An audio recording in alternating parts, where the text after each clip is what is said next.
Hey, what's up, guys? How y'all doing? Oh, no problem, Emo. Thank you for hopping in to say hi. I appreciate it. Hi, everyone. How y'all doing?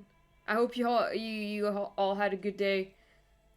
In a pretty good mood. I'm pretty happy today. I went out and to see like some friends. We had cupcakes. Went to a coffee shop and we had cupcakes. And and then I did some serotonin purchases, which is which is good. Then I kind of felt bad. I was like, I should probably stop spending money on stuff that I don't really need. What flavor? Raspberry. I love raspberry. Oh, hi, Small. I kind of felt bad for my purchases because I was like, I still have like bills to pay, and then I looked at my bank account and I realized they hadn't like withdrawn any money, even though they usually do that on the 10th. I was like, that's weird. I thought I owed them like 200 something. And then I asked my brother because he lives in the same like complex. And I was like, did they take your money like for the bills? And he was like, no. Um they're not gonna do that for the next 3 months. And I'm just like, what? So apparently they owe a bunch of money to us, so I'm not gonna pay bills for the next 2 or 3 months. I'm not sure, but that's good. I'm really happy. And now that means I made some serotonin purchases and I don't feel bad about it. Um yeah, so I bought some of those. I should take pictures. I bought a mini locker. Like, the lockers you find in American high schools? They had like mini lockers and they're like big enough to store stuff in them, but it's like a small version. And I was like, that's so cute. I need it. I'm packing for my trip tomorrow and gotta pack 10 pair of underwear for a 4-day trip in case I'll shit myself concerning amount of times. You can never be prepared enough. That's so funny. Um, but yeah, like I found this little like lavender colored locker and I thought it was really kawaii and aesthetic, so I was like, I'm gonna get it. So I got it. It was so inexpensive too. Um, I got that, and then I got like a little, like grocery, like a mini grocery bag thingy. Not a bag, like a carrier, but I don't know how they're called. It's not a, it's not a,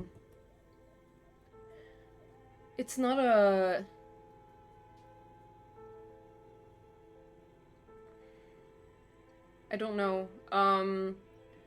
I don't know how it's called. Oh god, it's not a shopping cart. It's like something you carry with your hand, but it's for shopping, and it's the same material as a shopping cart. What the fuck do you call that? Anyway, I got a mini of that for like storing things.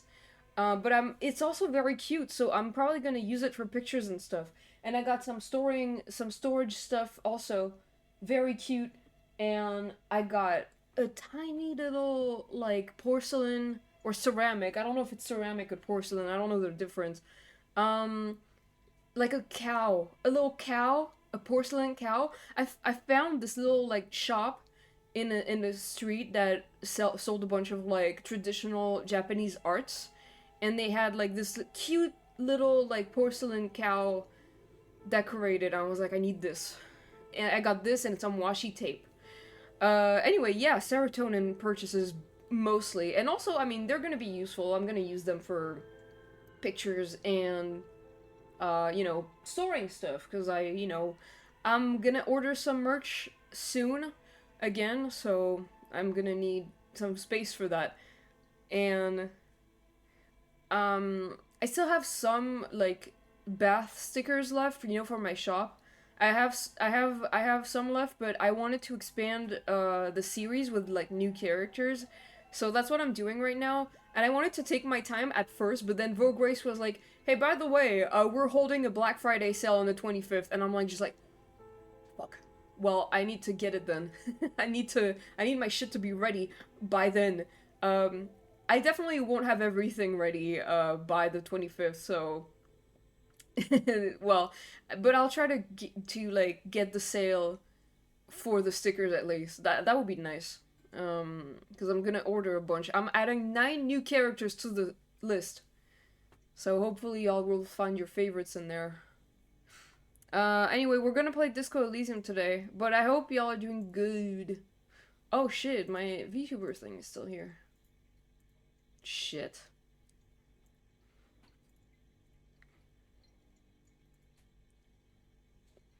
Forgot that Black Friday exists. Yeah, it's gonna be time to make more purchases, I guess.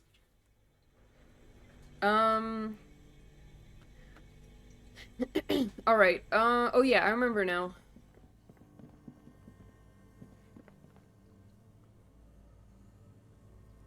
Behold Black Weeks now. Oh yeah. Ugh, I'm gonna be working when Black Friday happens. What if I just told my doctor, I was like, can you, like, make my sick leave longer so I don't have to be there on Black Friday? Like, I just don't want to. Get me out of here.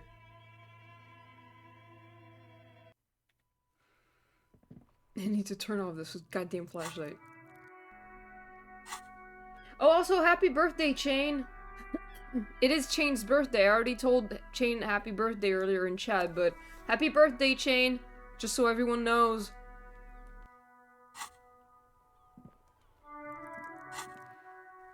Birthday.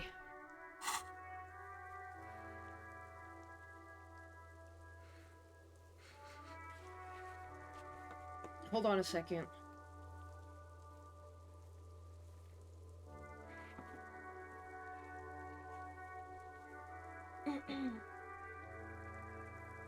Happy Chain Day. I reek of death. Wash it off. There's a bathtub in your room in the Rolling in Rags. A good place to visit once you can have some privacy. Well, Kim, are you gonna give me some privacy so I can, like, go take a bath? Or should I wait until he's gone? I'm probably gonna wait until he's gone, because I don't think he's gonna leave me alone. I want to take a fucking shower, dude!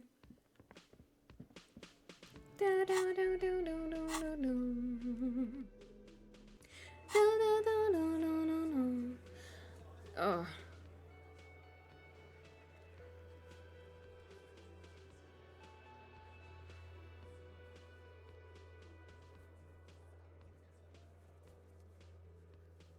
You can take a shower in this game?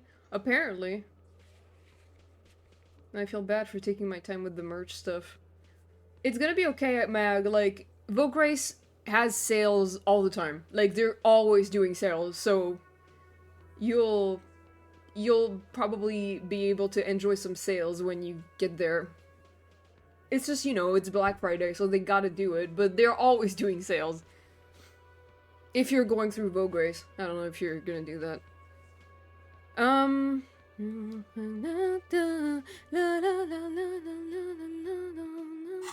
Okay, I'm gonna call Alice back.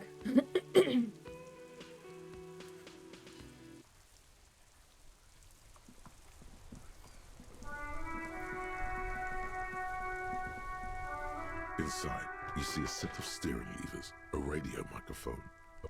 This is Precinct 57. How may I assist you? Did you find out more about the owner of the armored boots? Sorry, sir. I still haven't heard back from the database people. Try calling 57. No. In the cabin, you see a... Okay. She still hasn't heard back from them. Tommy wants to talk to me, apparently. I, saw you poking around in Lady Driver's lorry. She in trouble?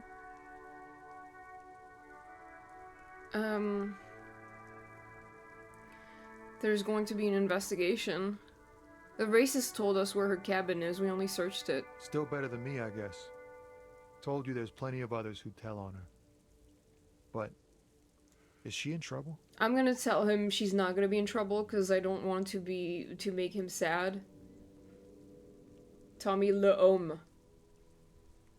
Oh man, that's like a load off my mind. Oh. All that stress was messing up my rhymes. What's the plan with those rhymes anyway? Oh, you know. Tommy Lehomme's gonna be a musician. Sprechgesang, but with beats. I've got a lot of free time on the road to hone my craft. Why Tommy Leome? Tommy Lam was taken. My real name's Jerry Lafitte. Tommy's way better. Oh. It's more him. Alright, I had another question actually. The man taps his fingers rhythmically. I don't actually. Never mind. Okay. What should I even start with? There's so much to do. Oh, I can go to the coast now. Because I think they repaired the water lock. But there's like so much to do still. I feel like when I'll get back home after my trip, I'm gonna replay Disco just to get them cool ass jackets for my boys. Yeah!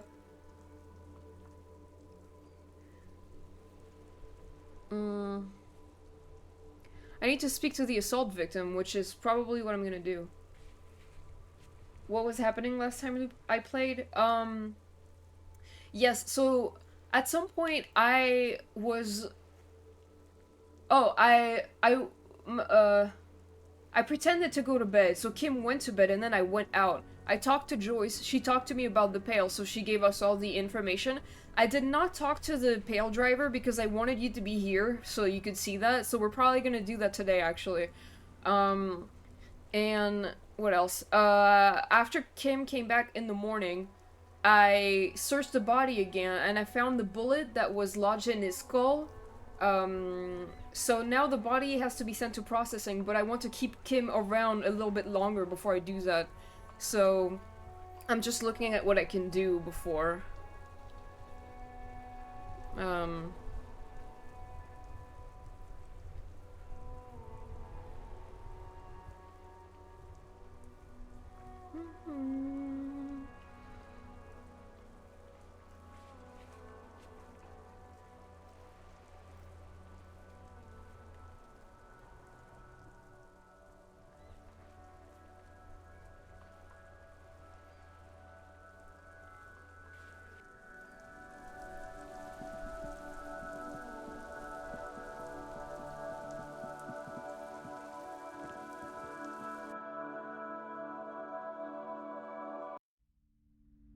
There was like a thing I could do here. The display rack is brimming with worn paperbacks featuring an extremely muscular, sword-wielding barbarian on the cover. Nearly all the titles contain the word Hyundai somewhere. Do any of the books call out to me? Nothing of interest. Only silence and the cosmic background pain radiation. Why? Like, I just started. Why am I already fucking... annoying?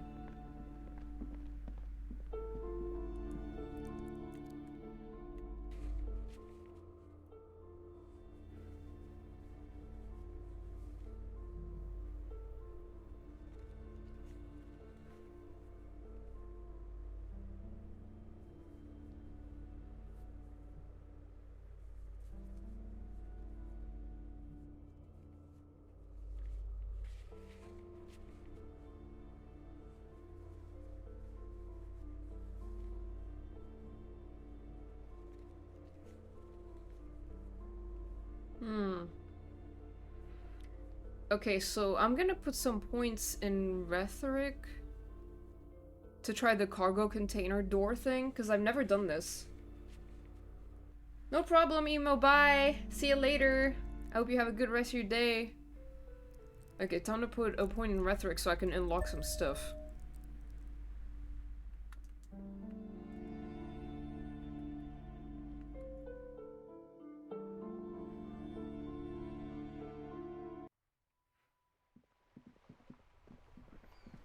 There's something with ceiling in the rhetoric thing. I don't know. I don't know what it is. I don't remember. I think it's for asking him if he can give me money. I mean, I don't really want money from him, but I guess I could try. No, not this.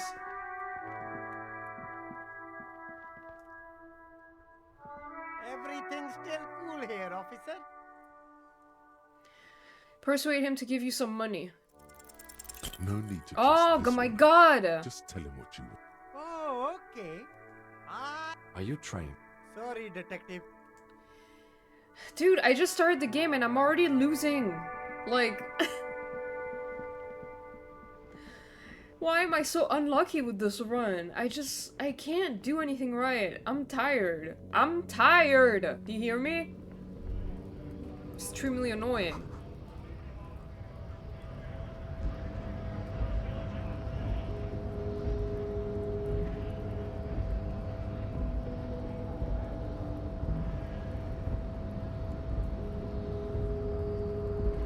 Go in the door!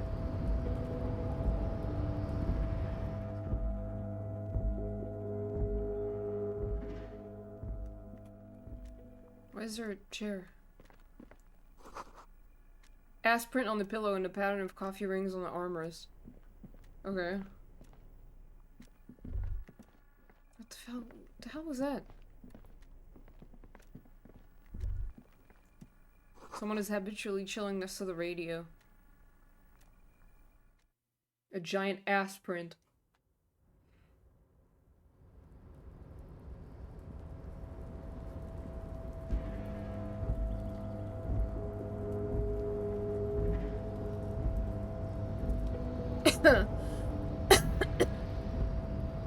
Okay, I'm gonna try this thing. Mac told me to do it. I've never done it, so. You're back before the cargo container. What? Its draw has not lessened since you were last here. If anything, it seems to have grown slightly. But I just put a point in rhetoric. What do you mean? Maybe I should wait?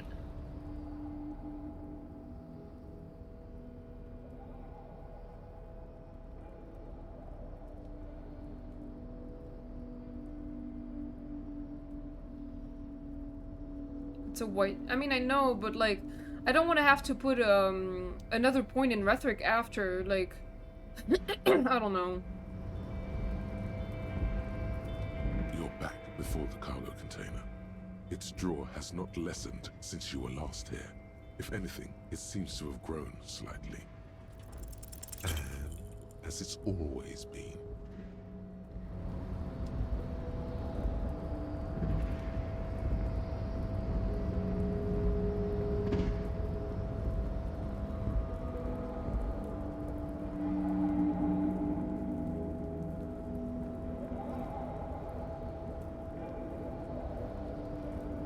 This is really not going great for me.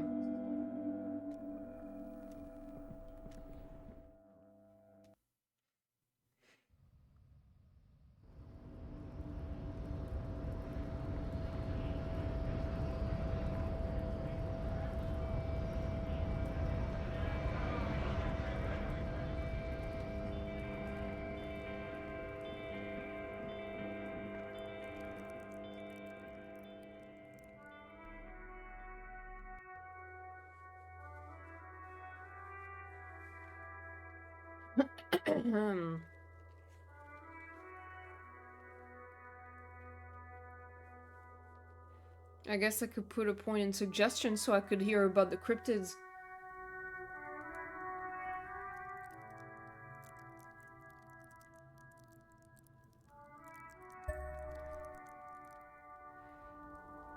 Lena, will you tell me about the cryptids?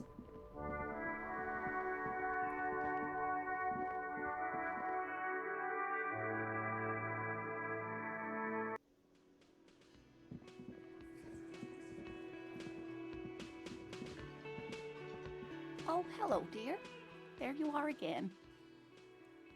Maybe you could convince her to tell you about some cool cryptids? There's really no point in manipulating anyone. She'd be only too pleased to tell you about her work. Go on and ask. Hey Lena, I'd like to hear about some of the cryptids you've studied. Could you just tell me about a couple of them? Oh, I'd be delighted. Truth be told, I could really use the company too. Yay! One cryptid, not a couple. One. This won't turn into some kind of cryptid extravaganza. Cryptid extravaganza? I like the sound of that. And I don't. Just one. I'll be hearing about a bunch of Or he'll cryptids. be disappointed. No! Ooh, tough choice there. What's the biggest cryptid? That would be the giant of Kokonur. The giant lives in the most arid parts of the vast Kokonur Desert in South Samara, casting a strange light across the barren wastes. Wait, what do you mean strange light? Mirage or Psychogenous luminance. And just how big is it? No one knows for sure. It is like an Coconut. awful mountain appearing from below the horizon and expanding to cover almost a third of your field of vision. Is it dangerous? The towering luminosity of Coconur is a bad omen in local folklore. Some say it's a fata morgana, others, fate unimaginable. Hui. No animal can be that large. It's a mirage. Fucking Kim! That's what makes it so peculiar. A species surviving at the very limits of scientific law.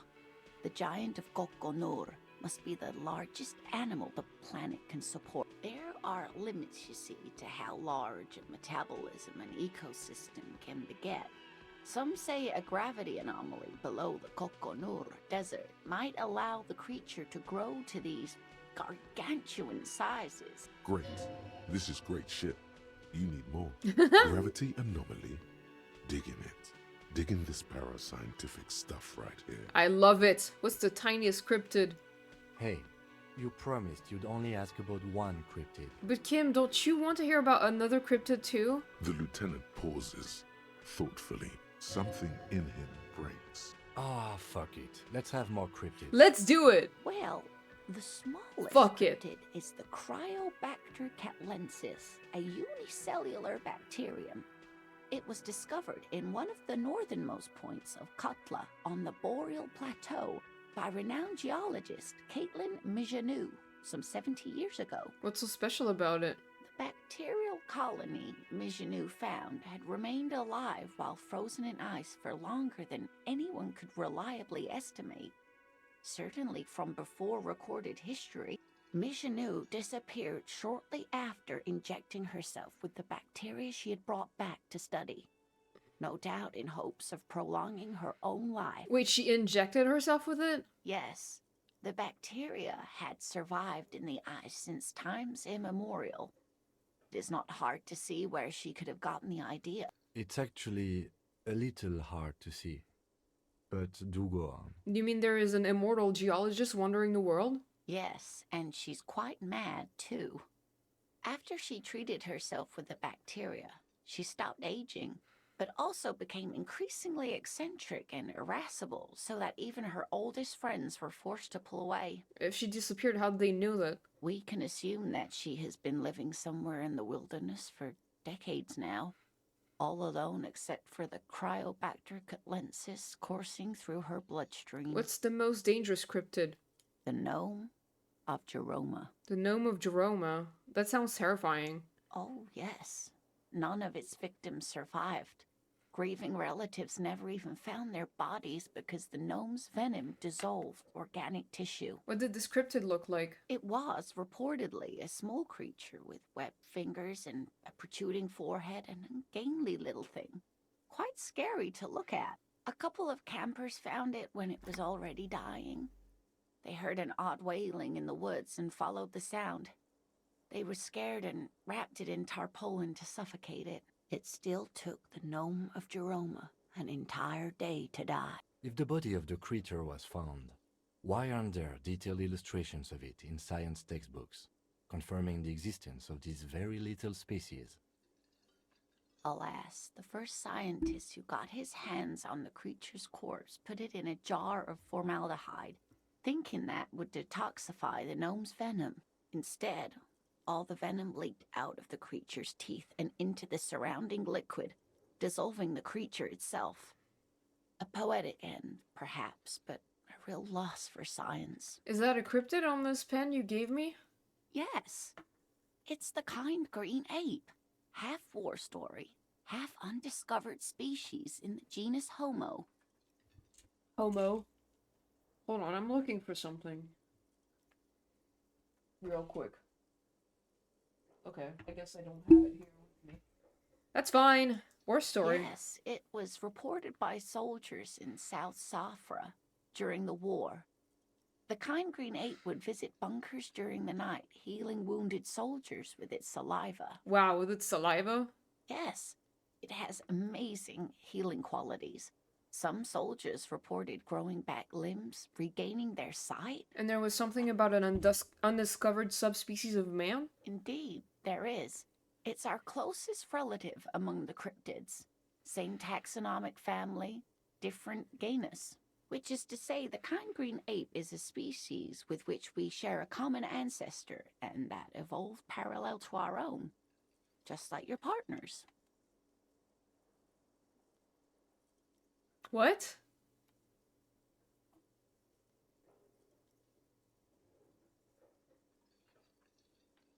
What? I'm pretty sure Kim is the same species as us, so suggest otherwise is stupid. The lieutenant looks at you, pleasantly surprised. Oh, no, I didn't mean to imply that Saolites are inferior to us in many ways. You are superior. For example, your earwax doesn't have a foul odor like ours does. Great. A tremendous evolutionary advantage, I'm sure. But perhaps we've had enough speculative biology for today? Are there any invisible cryptids? What an interesting question. And the answer is yes, there are. I love she's literally just info dumping on me, and I really support it. Of course. All fairy tales have someone or something invisible in them. You're right, Kim. It's childish, but I need to know. Okay, I won't spoil your fun. What is the invisible cryptid? It's the Col de Mamadaqua. Its name means thin whisper of sound, and that's precisely what it is. Self-replicating sound waves, invisible and intangible. The Col de Mama is very afraid of us, which makes it incredibly difficult to track. What does it sound like? Like nothing. It's such a high-pitched sound that us humans can't hear it, nor can other animals. It could be ringing right outside your window and you wouldn't even know it. Could be anywhere. Everywhere, even. Fine, I'll bite. How can an animal be a sound? Many scientists have asked the same question. Some have claimed that it isn't itself a sound, but a tiny corpuscle that emits sound waves. But there's no evidence to support this theory. Could it be here? Right now? It could be. As I said, it could be everywhere. And we wouldn't know any better. It could be ringing all the days of our lives and night. Maybe it's predatory. What if it's predatory? It's not. Don't worry. If it were predatory, we would have found it by the damage it inflicts. I wouldn't be so sure. What if the damage is also invisible? What evidence is there of this animal being a sound? Plenty. It's the evidence that led to its discovery. In the 20s, a group of Areopagi ornithologists, that is, scientists who study birds, were trying out a new recording technology for capturing sounds outside the range of human hearing. When playing back recordings they had made in the foothills of the Ea mountain range, they noticed certain anomalies, patterns that seemed random at first, but on closer examination were consistent with the waveforms of songbirds. Songbirds. The scientists soon discovered they could track and even predict what appeared to be feeding, mating, and migration patterns based on sound waves in a strictly delimited range of ultrasonic frequencies, even higher than those of the highest pitched bat calls. She transforms, when speaking about these strange animals, into a confident woman. They realized that they had discovered a new species and called it the Col de Mamadaqua. No, he said after it. the Paracanassian name for the voice of God, which is said to be very silent. Wow. They grew quite obsessed with these little birds. Even though they couldn't see them, they could distinguish among individual birds and even began to name some of them. Name them. Sequester, Time, Joscan. Those are but some of the Mamadaqua they followed individually. Why is the Mamadaqua so afraid of us? That is a sad story. A group of university students assisting with the field work in their enthusiasm for the project, and no doubt because they were preoccupied with impressing their professors, nearly drove it to extinction. Extinction? They tried to communicate with it and had no other means but sound. So they started sending out sound waves at frequencies they thought might match the Mama Dakwas. And what happens when a sound wave meets another sound wave of the same frequency, dear? The box! You opened it! And I came! This lady really should be a teacher. She's really good at the explaining things thing. They cancel each other out? Exactly. And these tests were performed so recklessly that when they happened upon the right frequency, well, they Great regret washes over her. A wending cloth. After that, the corpuscle appears to have migrated elsewhere. There have been recordings of anomalies similar to those spotted in AI, Yeah. but they've been few and far between. It's impossible to confirm the presence of any stable Koltamama Dakwa population anywhere. Of course. A common thread in these. Disappearance and unfalsifiability. I like the story, though, ma'am. I'm glad you did, dear. What about... What about what? Man, I just can't get enough of these cryptids! I'm glad you like them, but I'm not really one to tell you about all of them. You should ask my husband if you get the chance. He's the real expert. That's all for now. Thank you. Okay.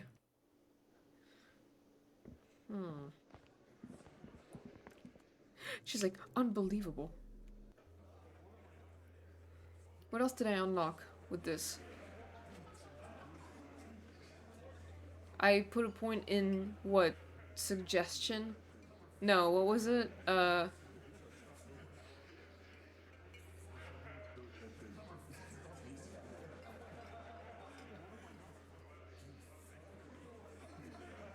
It was suggestion.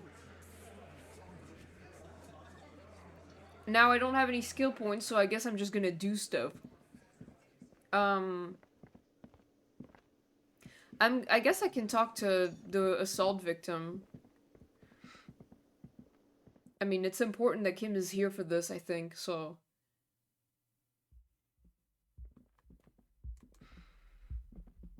The door is closed. Who is it? This is the police. Can we come in? Come on up. The door is open. I'm drying my hair. Sounds like it's coming from upstairs somewhere.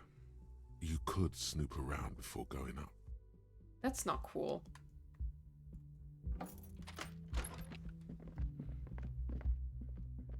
Thought it was my mom. Really?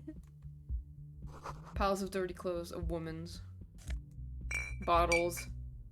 Yes, money!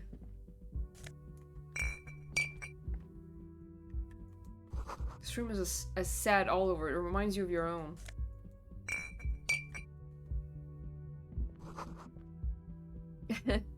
Hotel bill calculations looks like she's on an extended stay.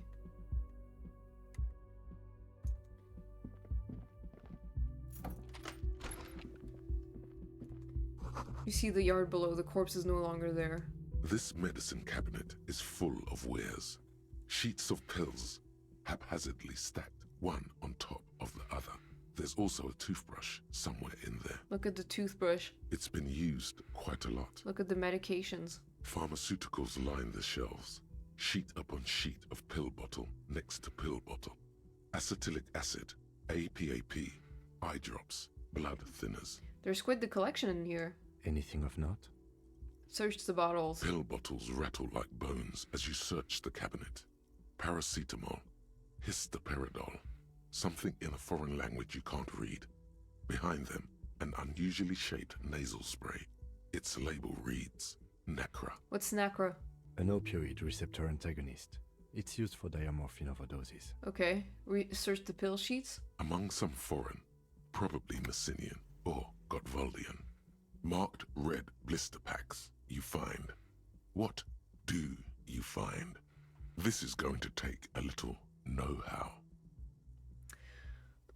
Is there something more interesting in there?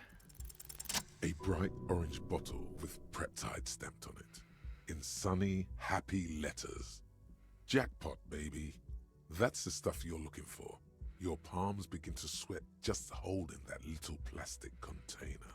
What's so exciting about this orange bottle? It's speed, man. Just what you were looking for. They call it dextroamphetamine, and talk about psychological disorders. But what we're seeing here is some scientifically advanced trucker speed. Lieutenant, I also see a brand called Peptide. Peptide, a euphemism for pharmaceutical amphetamine.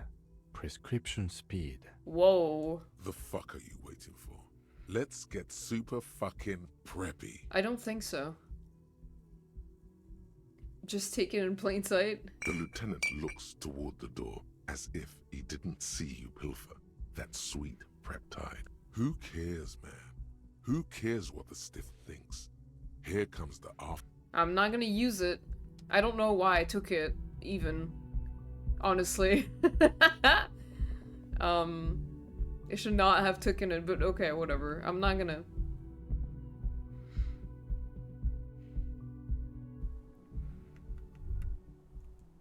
You feel someone watching you behind the glass door, a woman.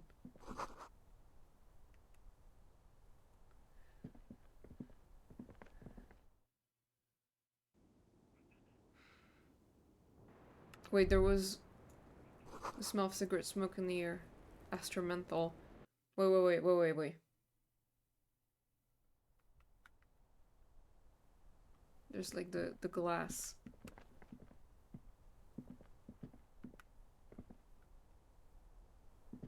This window is pristine on the inside, unlike the one next to it. Light from the desk lamp reflects off the glass in an untarnished golden halo. Run your finger across the surface of the glass. Smooth as ice. There are spots of mud and rain on the outside, even smudges. But the surface of the window is clear from the inside. No chips, no hairline fractures. Following your lead, the lieutenant leans in closer to inspect the surface. This window was recently replaced. Looks like it, yes. You know which window has not been recently replaced? The one I smashed in my room? Yes, that one. Cold wind is seeping in right now. Just one floor below you. Messing up your concentration here. Stop distracting him! He has work to do! Plus, if I recall, the window has been giving him shit ever since he got here! Well...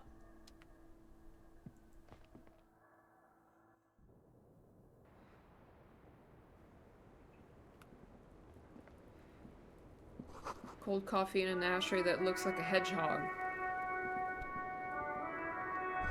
A handful of dried white wildflowers. Just as you look at the flowers, a gust of wind raises them from the roof, picking them up in the air. Move your hand, fast!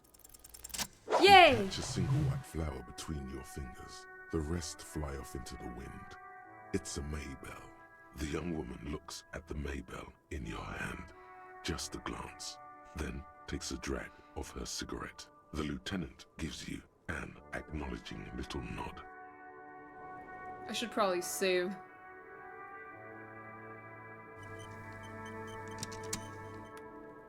Alright, it's time to talk to Clausia. Clausia. Welcome to the roof. Her hair is still slick from the shower. Below her silvery jumpsuit, an athletic young body, built long and lean. I'm sorry for the mess down there. The cleaning lady hasn't come by in days. I'm beginning to wonder if she ever will.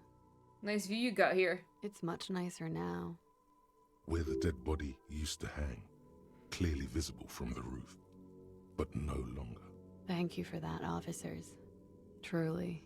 There is something in her light brown eyes, a sadness, when she thinks about the death of that man. You mentioned a cleaning lady. I think I need one. Oh yes. Legends of room number 1 have made their way around the building. They say a portal to hell has opened in there. Disco Infernum. They also say that's why the cleaning lady quit. Because of the infernum. I am Kim Kitsuragi. I'm a detective from Precinct 57. I see you've already met my colleague. I'm Kim Kitsuragi. Have I ever? Have you grown accustomed to your role as a police officer? Once a cop, always a cop, I guess. Like riding a cop-a-cycle. Miss, we are investigating the murder of the man down there. The people who put him there have asked us to talk to you. Huh. I see. Be careful. Ask something else first. When you go there, use words like I hear you have been through something difficult. What is your name, miss, for the record? Clausier Amondu. And where are you from? Vredefort, Republic of Oranje. What is Oranje? A bad memory, officer. Bad memory of what? Of lilacs and lightning. Parks, glass. Duraluminium. Vredefort is a conference city. It's always autumn there. A night. At least it was for me. What's so bad about that? Nothing. If you're no longer there. How old are you? I'm 28. What do you do, miss? What is your specialization? Something stupid. What's that? Oranese lit. Oranese lit? Oranese literature. It's what I studied at the university. What is Oranese literature about? Fear of failure, fear of death, how it sucks to be Oranese. All national literatures are... Only the name of the nation changes. What about Revacholian literature? People sometimes reveal things about themselves when they discuss such matters. Revacholian literature too? No. Revacholian lit is about how magnificent and serious Revachol is. It's about how you have to save the world. I do feel the urge to save the world, yes. I guess that's why I'm on this case. That's the natural state of the Revacholian hero. She seems quite relaxed for a victim of assault. But, of course, what seems should not be your priority. What do you do with it? Oranese lit, what do you do with it? Nothing. I do nothing with it. How do you make money then? Money is very important. Cool. I've made more money by just being than I have with Oranese lit. Being what? Many things. A roller skating instructor, a secretary, Miss Oranje 37. It's the world's most tired smile. The world's most tired smile. Miss Oranje, now there is something you should linger on. What is Miss Oranje 37? It's a beauty pageant, held in the year of our century 37, in Oranje. She was 14 at the time. What is a beauty pageant? It's a competition for stupid girls. Men look at them and choose the most beautiful. What is beauty? When you have the fewest deviations from the norm. I've been told it's a type of mediocrity that I possess. So you were the most beautiful? Yes. And for that, I got a crown and a sash, and a scepter, and a scholarship to study Oranese lit. You were 14? Indeed. Her voice is indifferent to the number. I don't think I've ever been 14. I don't think I've ever heard anything less relevant to any investigation.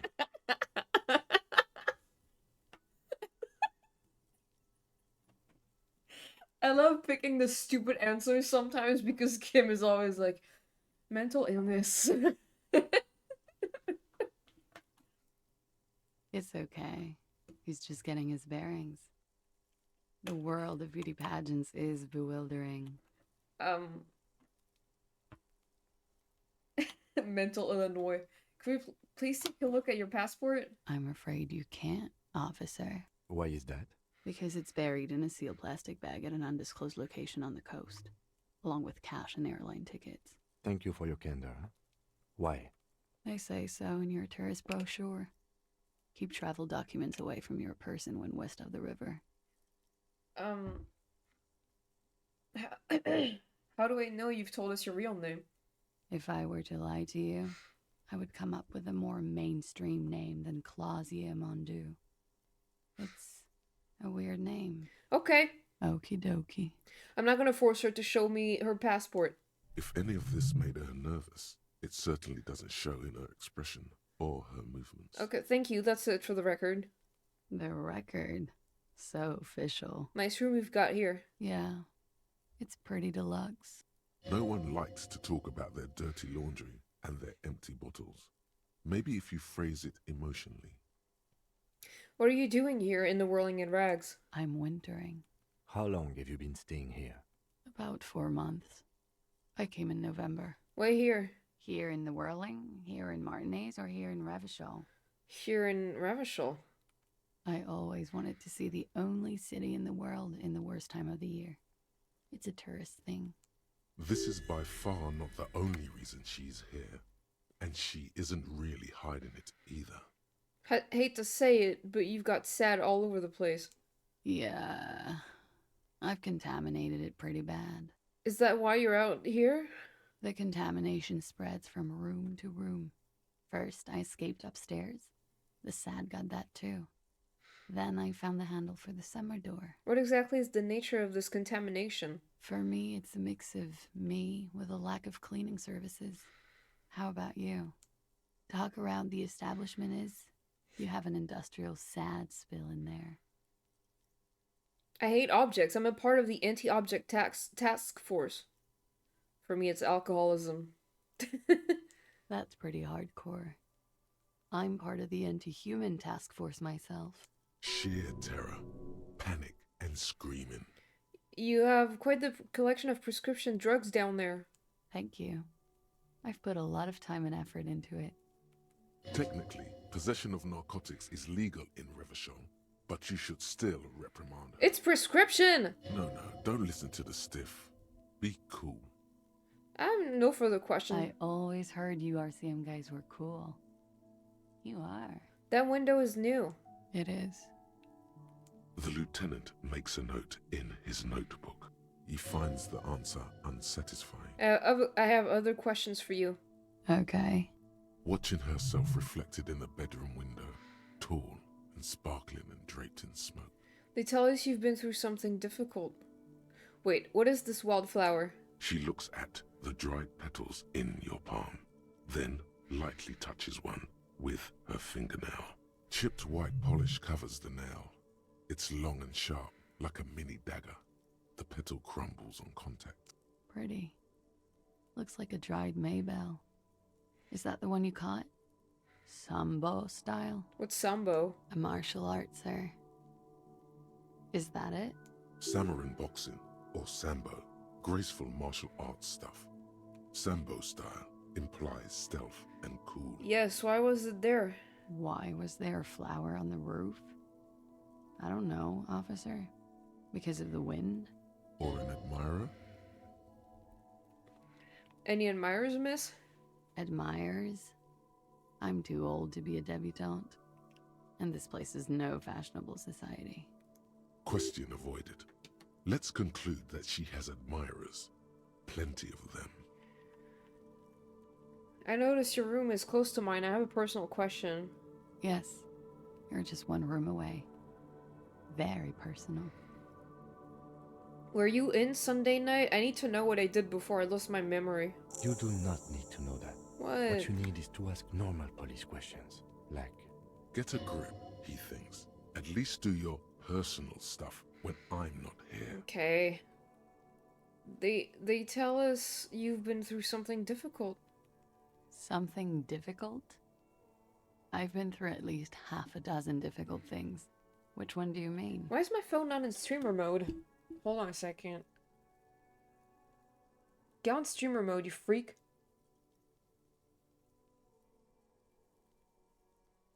Please.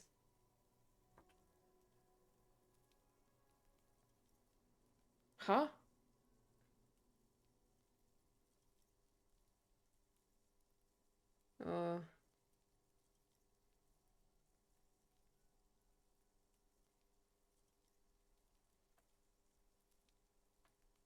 Oh.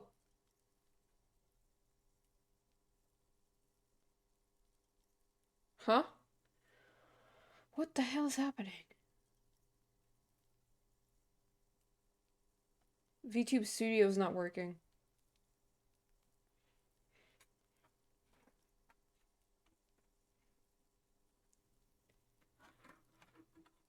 And I don't know how long it's been.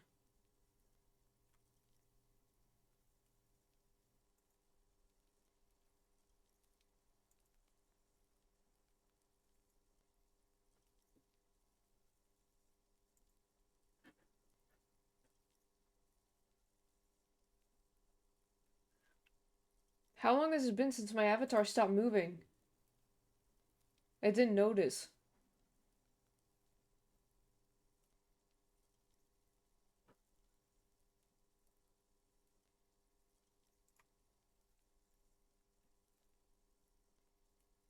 Okay, what the hell? Why is it not working, bro? Okay.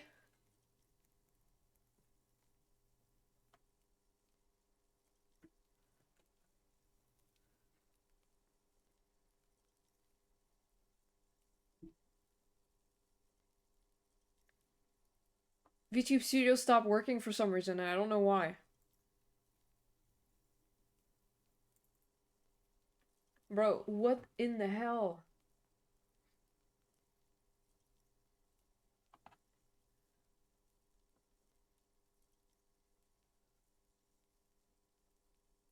My Wi-Fi is connected. So what the fuck?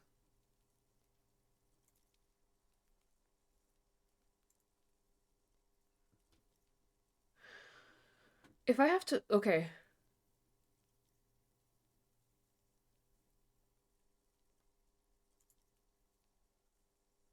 Okay.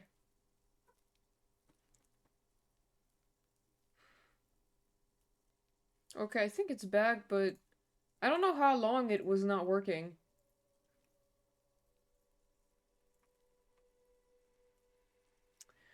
That was weird.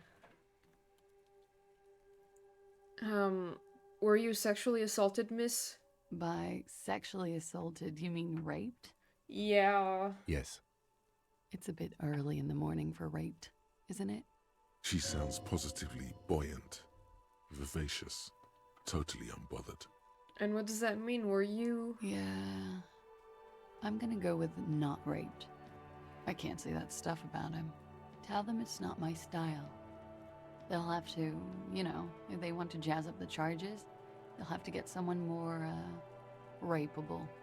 By they, she means the Hardy Boys. Hi Twilight, yeah. Are you saying that you were asked to tell us you were assaulted?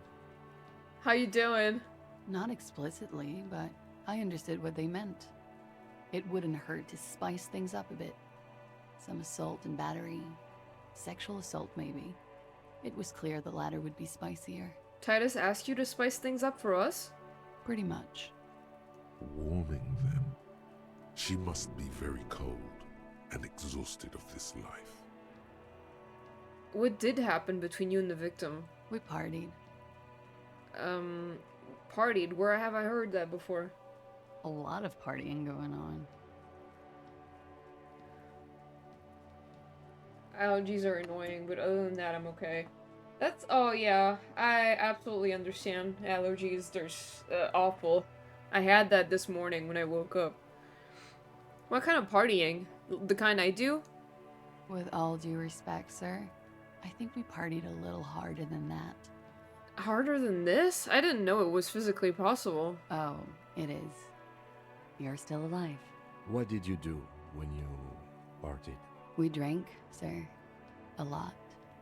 For weeks, basically. We had that effect on each other. We made each other drink harder. That's why I liked him. What else? Stimulants. Speed also has that effect, making you drink harder. And then drinking harder makes you do more speed. It's quite the combination. We also had sex. You were lovers? I guess you can say that, yes. A bit.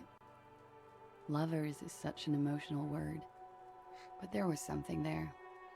We did enough drugs for there to be. Damn! How did you two meet? Downstairs. At the bar. He was on some sort of assignment. A military man, as you probably know. Had a cool, scary scar. She appears aloof, but that scar part, the scary, is stressed and drawn out. What's that about? Apprehension? With longing. She misses him. When was this? A month ago? Something like that. It must have been hard for you, seeing him there. Oh, yes. I've had a great view. From the roof, out of the bathroom window, in my dreams. A bitter cringe. It hurts. You look to the lieutenant. He takes a small step closer. You called us, the RCM. Yes. Jackpot. This call reporting the hanging, that was you? I made it. And I would appreciate it if you didn't tell everyone. In Martinez, they call it snitching. Reporting crimes is confidential in Revachol, miss. The caller's voice was disguised. I didn't exactly disguise it. I just muffled the mic and nicked the landline a little. Nicked it how? With nail clippers. And I diverted some radio fuzz into it. Into the cold wire. So, she's Scott's mystery phone cutter. And in the process, you broke the landline downstairs. Did I? Fuck. I didn't mean to. I had no idea what I was doing. Why go through all the trouble? I don't know, sir. It was stupid. I was drunk, too. I was probably afraid the union was listening in. Locals say they have ears in the wires. Thank you for making the call, miss. It was the right thing to do. I didn't want to, sir. But if I hadn't, he'd still be hanging there. What can you tell me about him? Name, eyes, age? I'm sorry, I can't do it. Not right now. Later, maybe. I keep seeing him. Like he is now. I can't talk about his... I don't know... hair. I know it's difficult, miss. We can return to it later. She meant she sees him in her dreams. I've also seen him in a dream. You have? Not like I do, I imagine. She sees them in each other's arms. I see him as me. She fishes a cigarette out of her pack and lights it. Then looks at you with her lungs full of smoke. Like, she's just like, okay, freak. I can see the similarity, yes. Funny. Funny how? Nothing. I also saw him. We had a long inspection and that sort of thing sticks with you. Let's move on. Oh. What did they hang him for if not rape? He had something to do with the strike. One has been roiling since I got here. Rotten timing. But you probably know all about it. And his role in this strike was what? I think he was in a security detail. He was ex-military, worked for Wild Pines, and against the Union. We didn't discuss work much, if you know what I mean. But I understood it was dangerous. Yeah, so basically the guys who are saying that they killed him are saying they killed him because he raped this girl. But he did not actually do that. They told her to say that she was raped, but she was not. She was like, I can't say that about him. Because she actually really liked the guy. But it was like an excuse for them, I guess, but it's not really the reason why they killed him. Why they say they killed him. And they lynched him for it? She nods. Why was there a bullet in his head? Bullet? They shot him too? They stripped his clothes and they shot him? You mean after they hanged him? I'm confused, sorry. So am I. Were you aware that he had also been shot, miss? Things are starting to go a little over my head here. I thought he was hanged. I was not present when they did it. I don't know what happened. I just know what they told me. And Sylvie, the bartender. It's hard to know what to think about that answer. She's just tired. Don't push her too much. Okay. How do the Hardy Boys know you? They're frequent guests. Downstairs, they have a booth for union members. They're probably down there now. And how did you meet? Over drinks. It's been a long, boring winter. Did you party? A little, yeah. Like you partied with the deceased? No, not as hard. I'm sorry to have to ask this, but have you had a physical relationship with any of the Hardy Boys? I have. Which one? Which ones, sir? I don't remember precisely. Titus, obviously. But as I said, it's been a long winter. Could that have been part of the reason they hanged him? Could that be why they lynched him? Jealousy? I hope not. Actually, I know that's not the reason. I'm careful about that kind of thing. Not crossing the wires, you know? But that's probably where they got the rape idea. What do you mean? Men like that? I don't know. It's the way their imaginations work. I suspect it's what they'd like to do to me. That's awful. What the hell? She changes balance from one foot to another, crossing her legs. Claudia. Thank you for telling us all of this, miss. She breathes a silvery sigh of relief and weariness. The air on the roof feels humid. Should we head by downstairs, officer? We may have things to discuss there. I had something else before we go, a little thing. She nods. Silvery cigarette fumes disappear into her mouth. Look her in the eye. She looks back. Oh. Time moves slowly. The triangles of her face rearranging into a weary smile. Don't worry. We will protect you from her beauty. We will consult you through the reefs and sounds of her persona. We will see through deceits. You are shielded. You are wise. You are advised. There are muscles on long white bones that line her limbs, just below the silver jumpsuit. What is happening? Nothing. Just time passing. Don't worry. You are not a fool. Anything out of the ordinary and you would be notified. Bro. Air moves in your windpipe. Your heart beats. You're a detective. Get back to detecting. She presses her elbows against her waist and slowly turns her head. Her hair brushes her shoulders, making a small hissing sound, almost imperceptible. The strange moment ends. It was brief, no longer than 2.2 seconds. Why not? I'll be here until 11 p.m., drinking coffee, most likely. As you turn, a bright light catches your eye, making you squint. Cool. So cool. Where's it coming from? From a distant sunset, a stage light, flash photography, nowhere in particular. It's just what superstar law officers do. They squint at lights, and they solve shit. Actually, now that I hear superstar and law official, in a sentence, they sound weird together. What are you, deaf? They're perfect, like rock star politician and drug addict teacher. Embrace the superstardom you've worked so hard to establish. Yeah, that's me. I've been establishing my superstardom hard lately. Yeah, you have. You're a big dick cop, Dick Mullen, Salem Rocky Baye, badass on the edge disco cop. Time to recede into a ludicrous fantasy world. Here we go. Camera, lights. Action! With a sudden flash, the world freezes around you, and you along with it.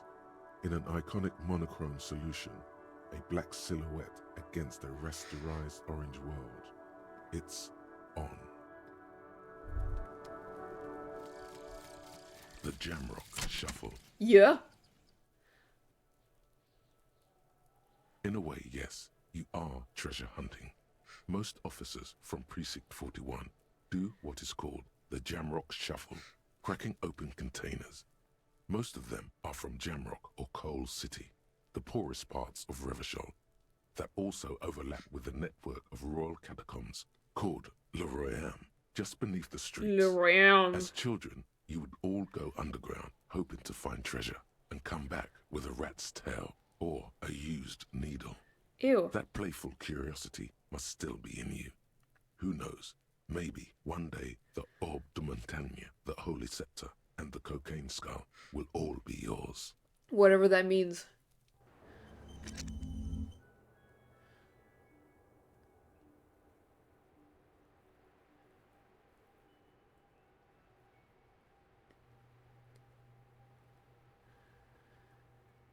I will save.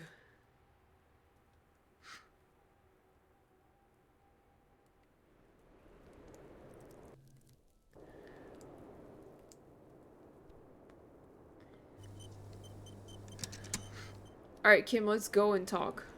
Let's have a chat. Let's have a little chat, my dude.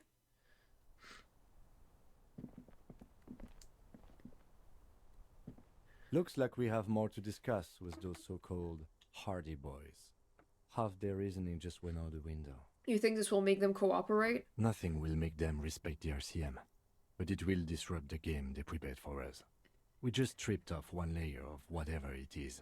Her decision to not corroborate their story was definitely not part of the plan. Why did she tell us all of that? What else could she have done? Lie? She saw there was no way to lie and get away with it. I'm not sure she had to lie. I wouldn't have known. If not you, then me. It was a smart move from her. She seems candid. You think so? Being candid is the best way to lie. The appearance of candor with some facts thrown in draws attention away from whatever one chooses to omit. She may be trying to control the pace of the investigation. Anyway, we should move. I suspect our inquiries will bring us back here soon enough. Okay. Nope, nope, nope, nope, nope. I need to go.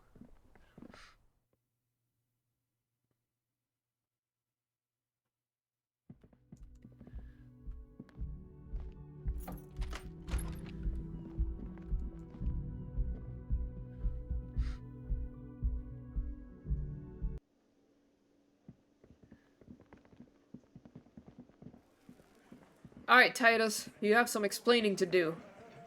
It's you again. What is it?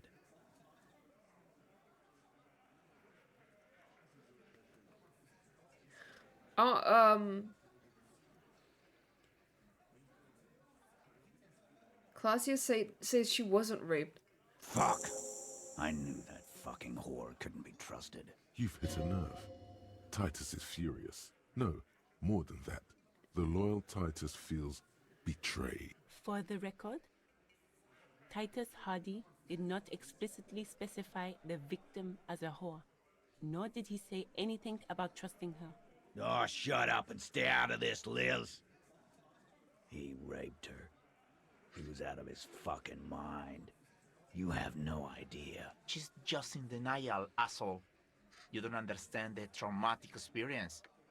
She's shutting down. And she doesn't fucking trust you. Yeah, she's crazy, you know. A crazy bitch. You know the type? Yeah. She's fucked up. This is a diversion. Stay on track. Whoa! Crazy, what are you talking about? She was very lucid. She wasn't raped. The witnesses' statements were very clear. Thank you. Lawman, I'm at the end of my goddamn rope with you. I fucking told you not to push her. And you went and pushed her. I am gonna fucking... Oh my god, hold on. I'm gonna fucking kill you! Kill you now! Kill him now! Y'all lied. I lied.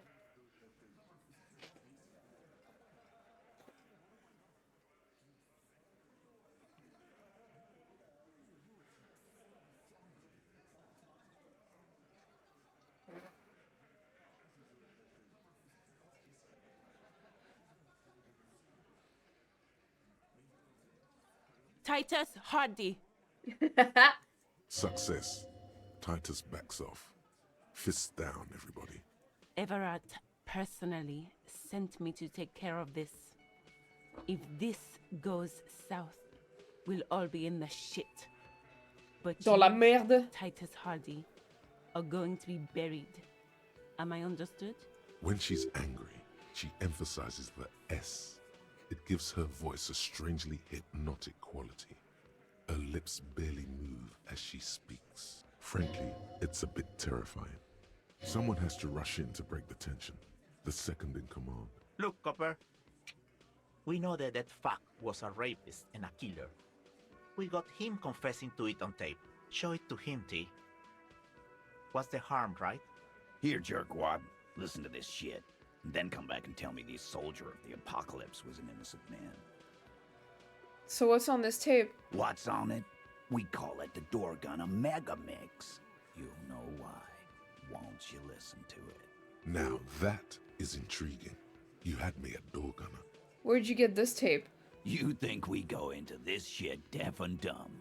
You RCM aren't the only ones who know how to bug people. There's no university degree for that. Actually, there are a few. Crypto analyst, radio officer. So you've bugged them? How? We have machines. We're in logistics. How do you think a harbor works?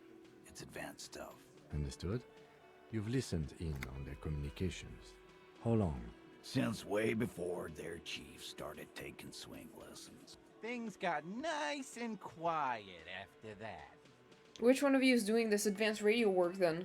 It's not advanced. You just hold up In a coop, all day, writing down what they say. It gets hot as hell in there. Don't put yourself down, Angus. It's important work. Yeah, man. You're like a radio genius or something. Those notes are some in-depth stuff. Indexes and shit. Where can I listen to this? I'm sure we can find a tape player. Okay, thank you, Kim. Where can I listen to this? Why don't you try shoving it up your ass, genius? Yeah, play it with your ass, cocksucker. Damn. I'm sure we can find a tape player. It's not a problem. That's enough for now. I'll get back to the investigation. Don't forget your tape, lawman. Compliments of Titus Hardy. Fine, I'll listen to it. You do that. Oh, and keep it. Maybe you'll need a reminder of human ugliness someday. I just found a bullet in the hangman's head. A bullet, you say? That's mighty curious. Indeed. Mighty. How did it get there? Well, there are so many bullets in the world, and so many heads. Funny. I guess it's only logical. At some point, one of them bullets had to end up in one of them heads. It's bound to happen again, you know? Just statistically speaking, of course. I'm gonna ask you again, why was this in the victim's head? Wow! He's got it in a real evidence bag and all! Why don't you go home and log it into evidence? These men have told you what happened. I think the hanging was a cover-up for the shooting. You know what I think? I think he was shot in the head as a kid, and his brain grew around the bullet. Around the bullet, man. That's a good one. They're only pretending to enjoy this.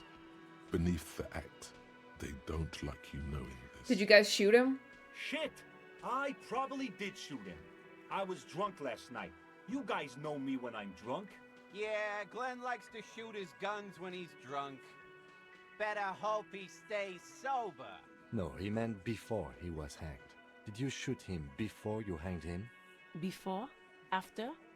During? This is getting ridiculous. They told you what happened. Stop wasting your time. Very suspicious. Don't worry, we'll figure out this out sooner or later. Never been worried in my life, lawman. It's not like he blew it wide open, but there's a little crack in there, somewhere. I found someone who saw the hanging, a witness. A witness? You ain't got shit. The locals would never come to you with this. That's just practice, Titus. Next, he's gonna tell you one of us already rolled on the others, and he's in witness protection. My witness isn't a local. Well, let's hear it then. Who is your mystery fella? He's not alarmed by the sudden appearance of a witness, but he is surprised. Who he is irrelevant. It's like you said, Al. Copper's coming up with this on the spot. There is no witness. I've seen this shit a million times, Titus. Fly fishing. They are desperate. Tell us, Copper, what wacky claims did he make? The witness said the hanging went down very quietly. No shouting, no commotion. It's you assholes that feel the need to go around like a fucking brass band. The Hardy boys are dead silent. Dead silent? Yeah.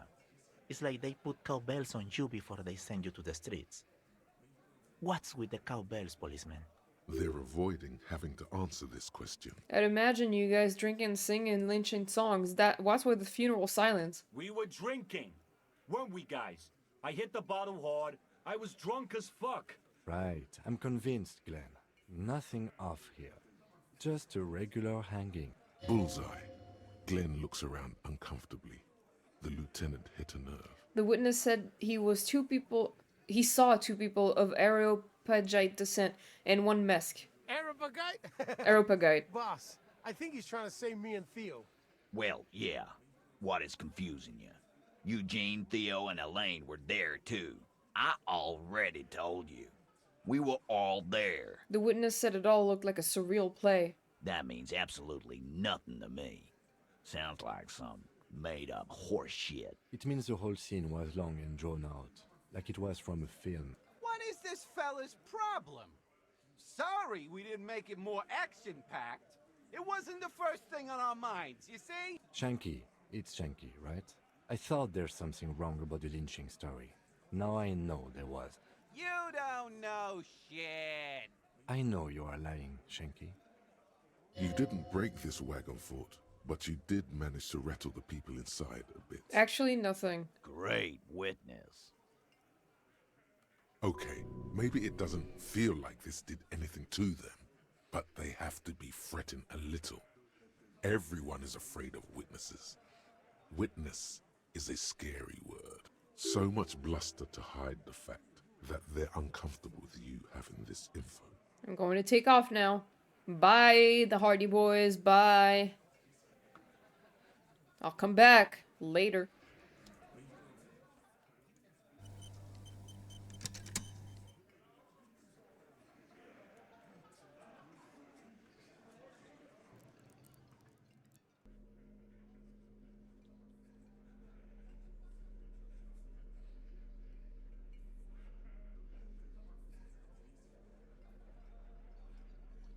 I'm not gonna take drugs.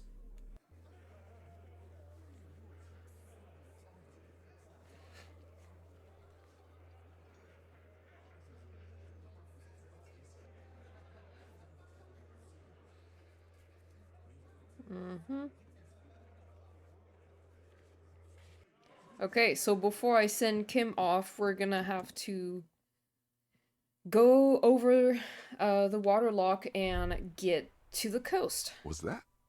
Could it be the Col de Mama d'Aqua? No, it's probably just your imagination ringing in your ear. Is it? Is there a ringing? There seems to be an extremely high-pitched ring. Ultrasonic. Lena said it was very high-pitched, right? It's like something tickles your ear. Honestly, your ear isn't hearing a whole lot. The distant hum of the industrial harbor, the traffic. But, admittedly, there is a high-pitched noise somewhere there too. But then, isn't there always? Wait, Kim, do you hear a high-pitched noise? No, I don't hear the Col de Mama d'Aqua. And neither do you. Of course he doesn't. He's deaf. Listen closely first. There it is again. You're about to rediscover a long-lost species. It must be very close. Maybe, just maybe, it will come toward you. Keep still. It might perch on your shoulder. Hold very still and hope the bird comes to perch on your shoulder. Oh no. The sound. It's moving away. Somewhere over there. Go after it. No. Too late. It's gone. There is no ringing anymore. Just the sound of the streets. Come back, please. Keep your ears peeled, then. If the species really has migrated to Martinez, you're sure to hear it again.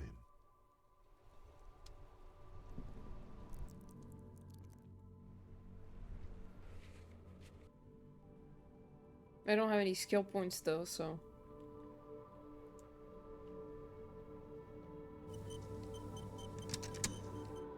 Alright!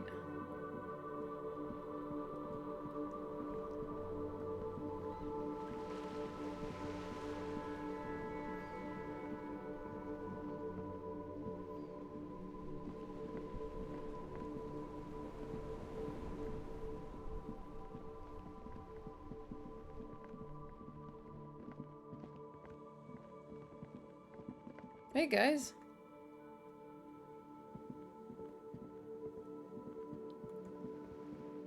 A couple of indicator lights. You grab the handle and pull the lever up. As soon as the metal connects against the contact pins, you hear a loud clunk. Then the water lock starts moving.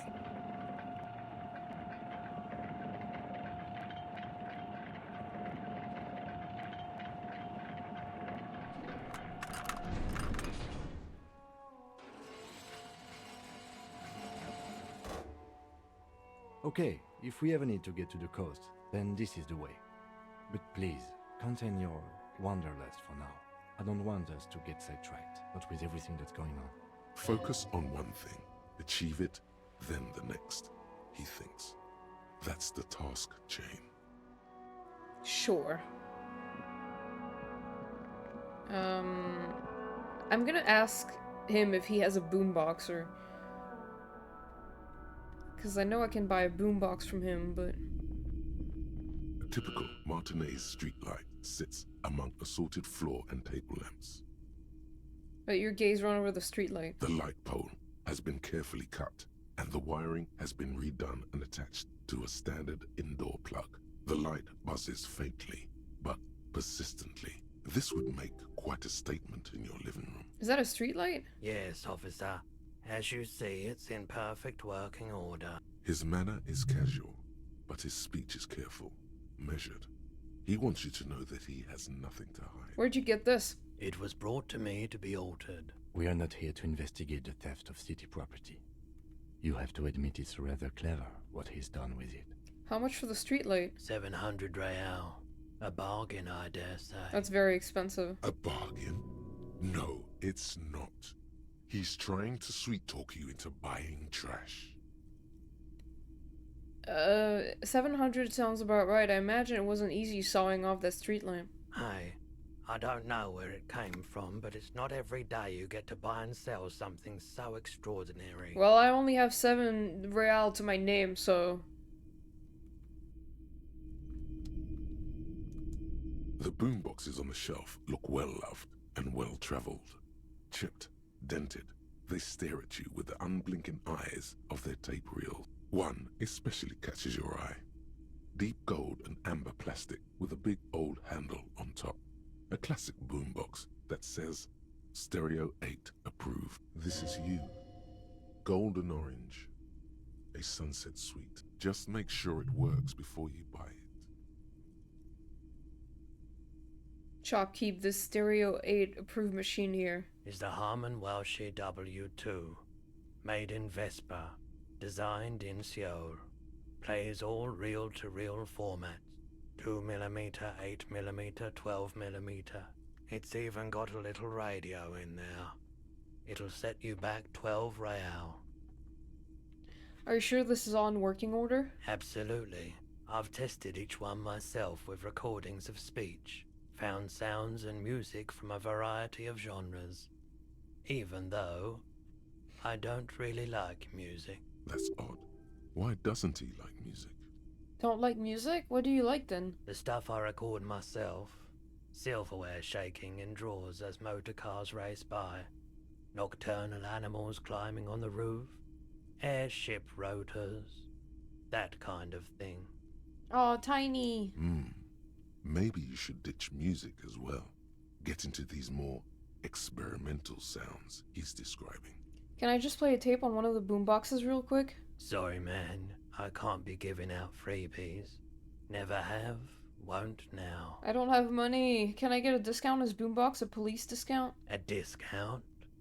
I do have to keep the lights on, man. It's 12 real. Oh no. A man like that in a neighborhood like this, in a rickety house falling into the sea, there's fear in him. Use it to your advantage. How does 10 real sound? Sounds like a rip-off, but okay. I can make it 10, but no lower. Okay, well I managed to lower the price a little bit, but I still don't have the money.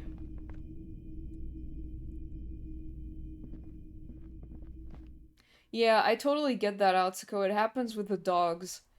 Payette really likes to sleep on us, but like when you want to move, it's really...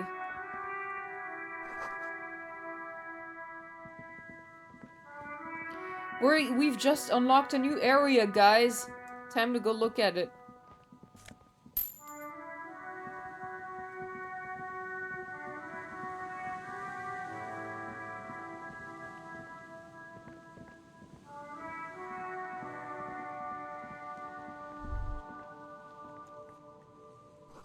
Traffic beyond the gate, more abandoned motor lorries. What part of your brain is taken over? I don't know. Inland Empire?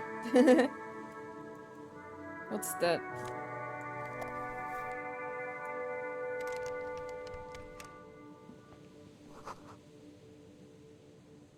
Okay.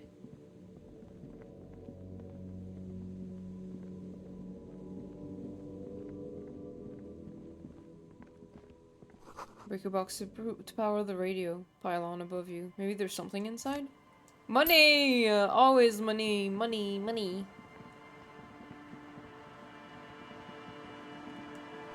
Someone has broken down the fence and the barbed wire.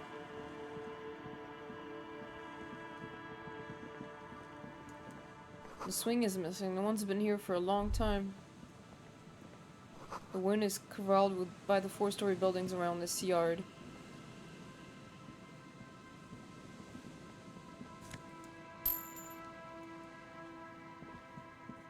So not the necktie?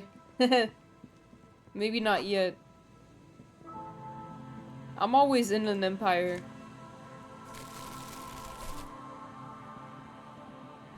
Someone has left their music collection beneath the tarpaulin. Oh, I got the tape! I got the tape! Oh my god!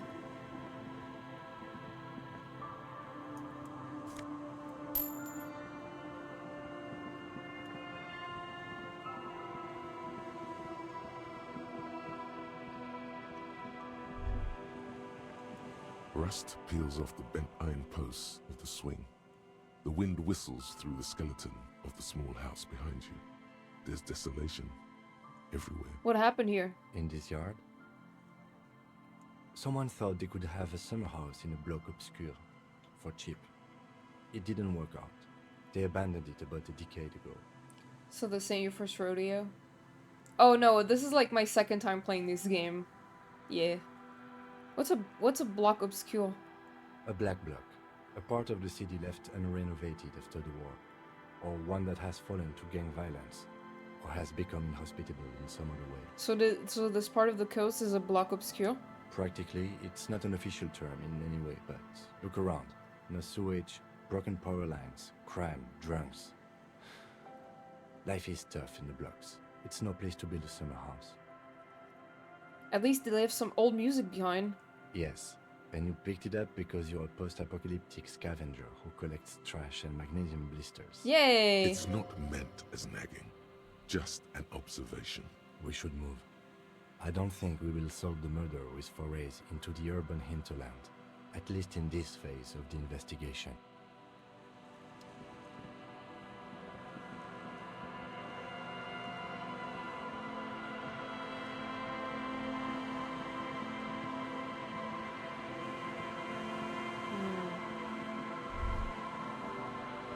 Birds in a birch trees, barely audible clues from above.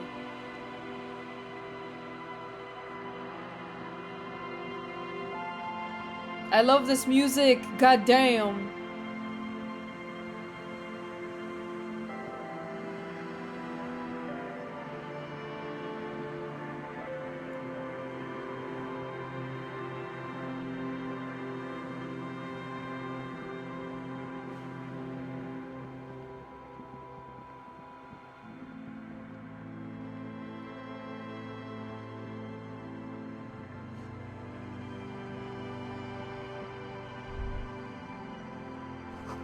Creaking ahead, a broken axle grinding.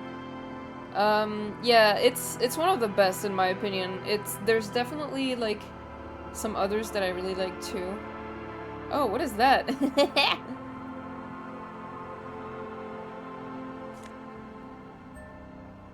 A fuel canister, I guess. A bottle drain of all its booze is frozen to the ice. A banged-up motor carriage lies half-submerged in the icy water, slowly sinking into the Insulindian Ocean. Only the cabin top, rear wheels, and the engine remain visible. It must be cold and lonely down there, in the icy water. This is where the tracks on the plaza were leading to. It appears to be so. Let's investigate. I agree. We should definitely investigate. You get a sudden, sinking feeling. Stomach acid comes up as you look at the motor carriage in the deep, dark, cold water. Why the doom and gloom? It's just a sunken motor carriage. Some motor carriages are bound to end up in the sea. Run your hand over the cold metal. The motor carriage is properly stuck in the ice. Getting it out would require a team of specialists. What is the make of this MC? Can I see a logo? The logo is too deep in the murky water. You can't make it out, but you do see a monkfish float by. How long has it been here? The ice hasn't closed around the vehicle yet. My guess is it's been here since last Saturday or Sunday. Well, looks like Jacob Irv's journey came to an abrupt end here. Your mocking tone finds no response, but the motion of the waves. Did you say something, Lieutenant? I did not. But I'd say it has been here since last Saturday or Sunday. What should we do? Let's wait for the low tide and see what's inside. How long will it take for the low tide to come in? I don't know. An hour or two, tops? Sit on the swing and wait for the tide to recede. Yeah, look, we're on the swing. As you sit down in the old, rusty playground, the world around you becomes very silent. The hinges creak under your weight, dangerously so. Nothing but the sound of seagulls high above in the sky, echoing like distant laughter. Ice cracks around the blue motor carriage in the sea. Hold on, it looks very blue. Yes, it does. What's your favorite blue thing? Let me think about it. Okay. Whistle a tune. The tune on your lips forms a strange yet undeniably beautiful contrast with the surrounding bleakness. The lieutenant gives you a quick glance, then, still looking straight ahead, he joins you with a higher-pitched and slightly more melodic trill. Two birds on a wire, whistling by the seaside, looking at the water and the sunken car. Your swingers now. Wait, what? The wind blows. In the distance, behind the church, some vagrants are having an argument over a bag of tear they found in the reeds. Further away, a flock of seagulls lands. The clouds pass in the sky, and the shadow of the swing moves like the hour hand on a timepiece. 30 minutes have passed.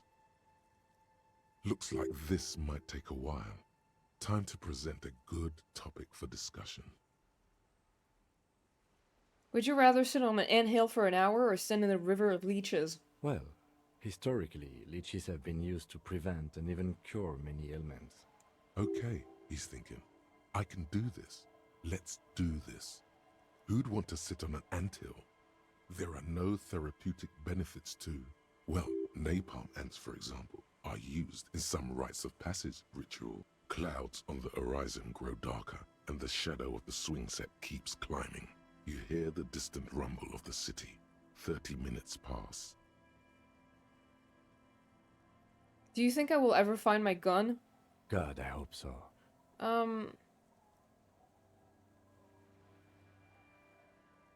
I don't think I'm ever gonna find my gun. The world is so big and my gun is so small. Your voice echoes on the water, strange and out of place in the environment. 30 more minutes. Oh, for fuck's sake! God damn it! This always happens!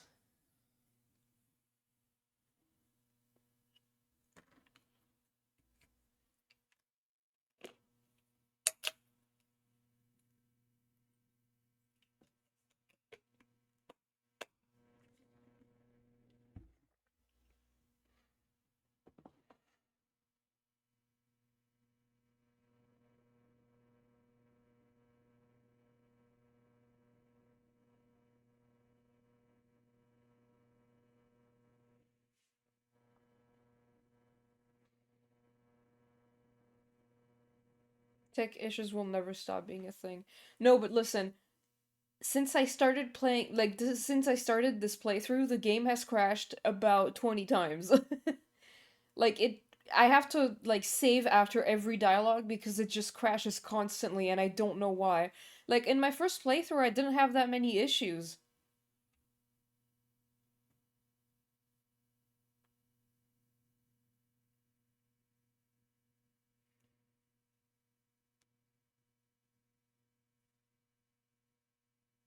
What'd you do to the software? Nothing. It's on my Switch, so I don't know.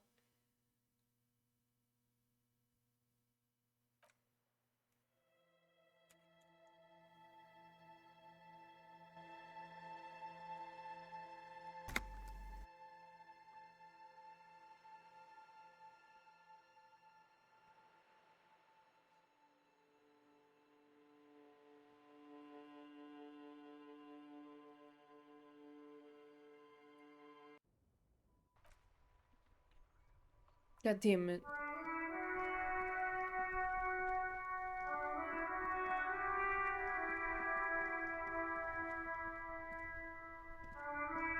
Damn it, Nintendo.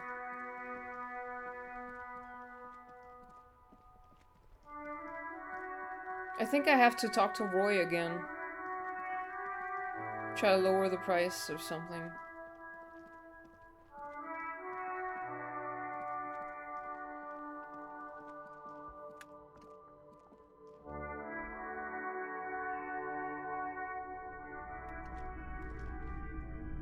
Typical. The light. This would make. Yes. His manner is kept. It was We are not here. You have to admit it's rather... 7. A bargain? No, it's... I don't know where it came from, but... The boombox is... 1.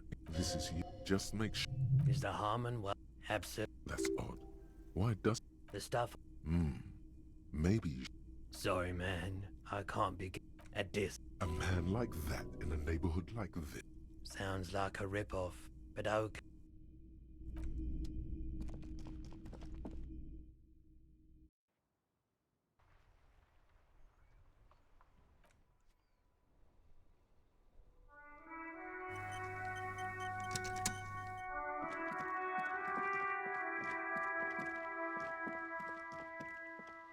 Couple of indicator lights are Hey, thank you so much for the follow. I really appreciate it. As Damn soon man. as the metal connects Thank you so against the much. contact pins, you hear a loud clunk. I hope you've had a good day also. The water lock starts moving. I am. Wait, actually. I am now, I think, right? Dude. Oh, yeah! Thank you so much! Yeah, I just reached it thanks to you. Yay! Okay, Let's if we ever go! want to get to the coast, then this is the way. But please, contain your wanderlust. Focus. Hehehe, I appreciate it. Yay!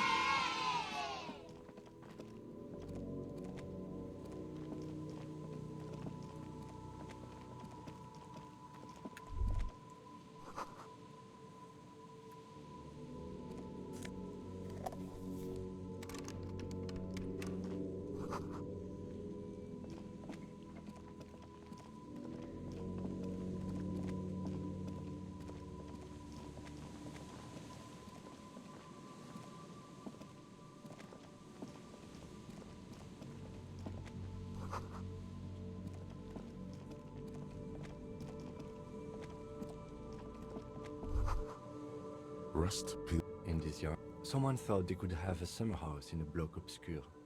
A black... Practically, it's not enough... Yes. It's not. We should move. Oh my god, so many thoughts.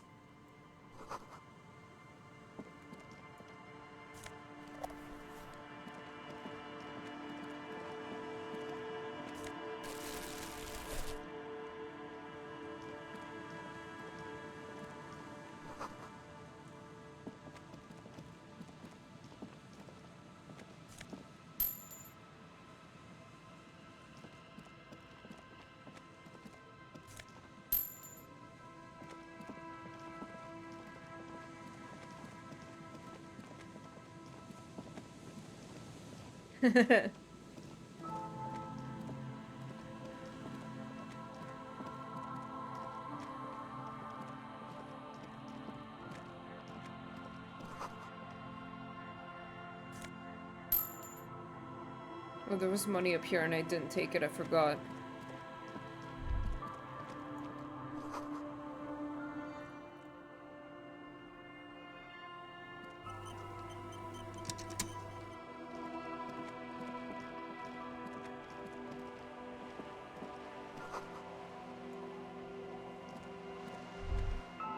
A bang. It must be. It appears to be so. I agree. You get it. Why the doom? The motor carriage. The logo is too... The ice hasn't closed around the... Your mocking tone finds no response, but the motion of the... Yes, yes. Crazy recklessness. Let's wait for the... I don't know. An hour?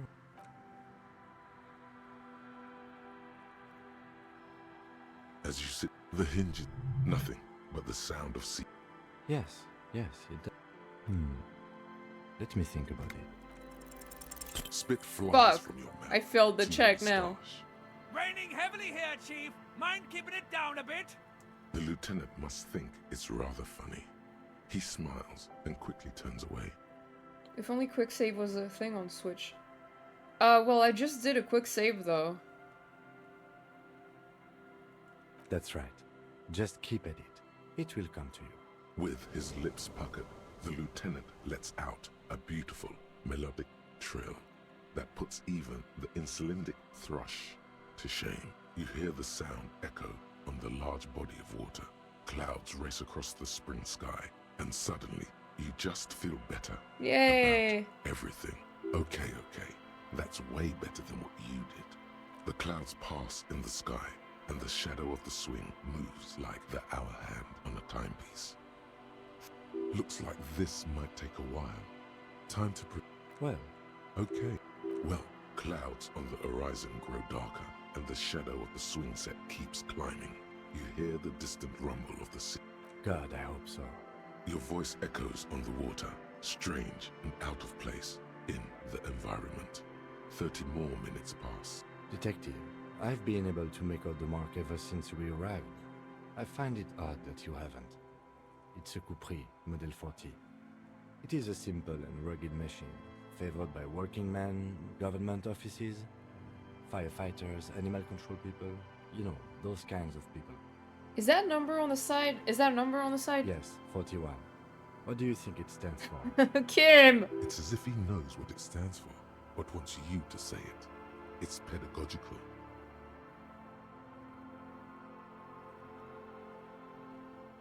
A precinct? Something municipal? A precinct, yes. A police precinct. Precinct 41. Your precinct. A massive pit opens up in your stomach, and the most terrible feeling comes over you. You feel like you're about to faint and fall off the swing. Your hands get clammy, and the air tastes sour to breathe. Oh God, Harry. Oh God, Harry. What did you do? Oops. No. Just no. Say no to this, Harry. Oh my god, it's mine? I drove my car into the sea? I'm afraid so, yes. It looks like you started in front of the whirling, jumped over the canal, and then drove your vehicle in the sea right here.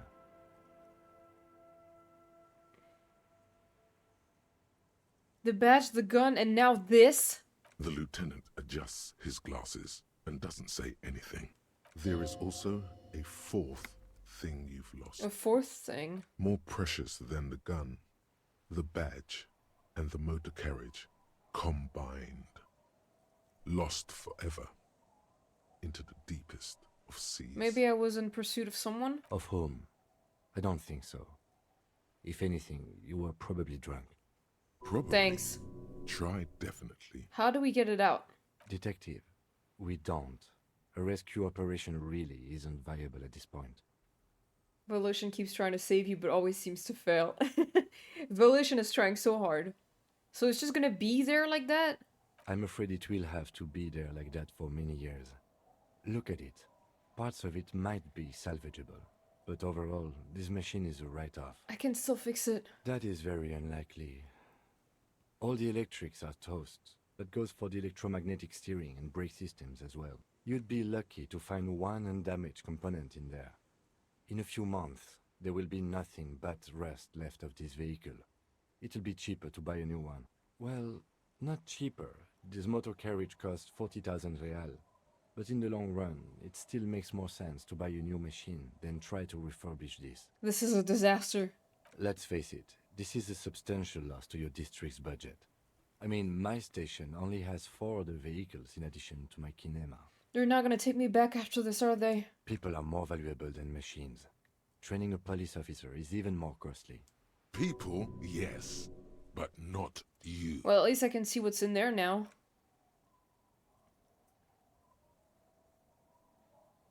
Yes, let's go take a look.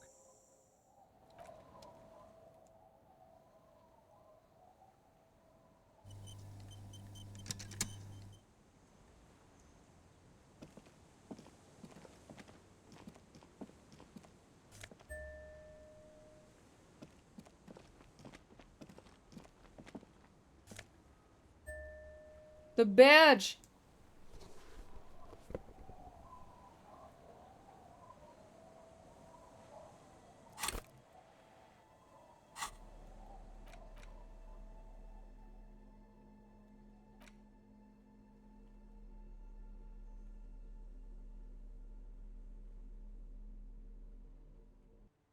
A police badge on which you see the photo of a man.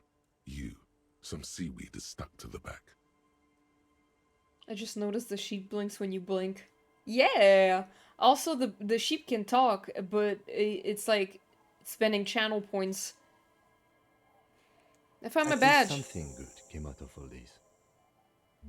Study the badge. Encased between two durable plastic sheets is a bluish card with lines of information and a watermark in the shape of the street grid of Revachol West. You see a photo, a name, a rank, a document number, the date of issue, and, in the lower right corner, your precinct. Look at the photo. The man keeps winking at you with his green-grey eyes. The photo is old, no doubt about that. Good choice. A newer photo would look different. How old? 8, maybe 10 years. The guy in the picture is rather good looking. He's got a nice haircut and is distinctly lacking in massive sideburns. And he's winking? Why? What do you think? His face is already contorted by the expression, although it looks less grotesque on him than it did on you. It looks like you had quite the charming face way back then. Your hair is brown and slightly curly. Your eyes seem more clear somehow. Don't be fooled. The bad times have already begun. The badge in your hand shines as you rotate it, catching light. You see lines of information on it, and a shining watermark. Name, Harrier Dubois. Harrier? That's Harrier. long for Harry. So you are Harry. Evrard was half right. Probably not a lot of people know your full name. Whoever told him you're Harry Dubois didn't. What kind of name is Harrier? It's a wartime name. Revolutionary. The kind mothers give their sons during troubled times. Like Undying or Boxer or Ironhide. It's meant to keep you safe. Harrier Dubois, is it? At least to make your acquaintance, Harrier Dubois. Don't call me Harrier. He's not going to call you Harrier. He'll keep calling you officer when he's angry with you, and detective when he's not. The badge in your hands shines as you rotate it, catching light. You see lines of information. Rank? Lieutenant W. Freighter. What is a Lieutenant W. Freighter? The lieutenant is a rank above sergeant and below captain. It's the highest rank in the RCM that still does field work. I am a lieutenant. And W. Freighter? The title of Freighter is added to your rank when you decline a promotion to a higher rank. In your case, captain. You have declined twice, thus you're W. Freighter. Decline? There are many reasons one would do this. The rank above you in your precinct's décomptage might be taken, or sometimes promoted officers do not want to replace their superiors out of respect. And sometimes they just prefer the type of police work available to their current rank. In your case, lieutenant. Heavy-duty case-solving machine. What's a décomptage? Décomptage is the hierarchical system employed by the Revachol Citizens Militia. It means counting down to twos. The lowest rank is junior officer, usually teenagers. Then there are the patrol officers, then sergeants, lieutenants, and then a captain. That's basically it, except for a few kings. What kinks? Kings like satellite officers and the additionally a freighter rank I already explained. The long and short of it is, you're his superior. Wait, satellite officers? You are given the title of satellite officer if your partner is quickly promoted through the ranks and you rise with him. You don't seem to be a satellite. You've been putting up with all my bullshit because I'm your superior? No, I've been putting up with you because despite an unconventional approach, you are doing good police work. Yay! It matters more than driving your motor carriage into the sea. And now we've even found your badge. He trusts you, for now. Try not to spoil it. I thought my rank was drunk. Yes, apparently you've had a rather successful career in the past, and this leads me to believe maybe your current situation is only temporary. Man is that chaotic and he's the superior. Oh, yeah. Thanks, that gives me hope. Good. Turn back the document. Such a small yet precious thing. Expensive paper caught between thick plastic, like a fly in amber. It reads... Serial Rev something. That's just the serial number. Revachol, Jamrock, Precinct 41, with some numbers thrown in there for good measure. Kim has the patience of an angel. We don't deserve him. Real! Date of issue, 7th of November, 50. 4 months ago. I'm guessing that's when you were promoted to the rank of Lieutenant W. Freighter. A new badge usually comes with a new rank. You seem to have been doing well then. The pain in your chest tells you were working yourself to death to earn that rank. The case created a lot of edge you have to take off. The death march really gets us going. A lot can happen in 4 months, especially in winter. The winters are never easy on you. Of that you are sure. That's a mood. I remember that time! That was a good time! We had a good work-drink balance going! What happened, man? Pump it up! Shut up, Precinct 41? Yes, it's the designation of your precinct. 41. Like mine says 57. The 57th is mostly industrial harbor. A lot of asphalt. The 41st is... What? It's a tough station to work in. You have all of Jamrock to cover. That district should have 3 precincts, but money is what it is. It's no wonder you are like you are, he thinks. But then again, it's a legendary district, and a hell of a station too.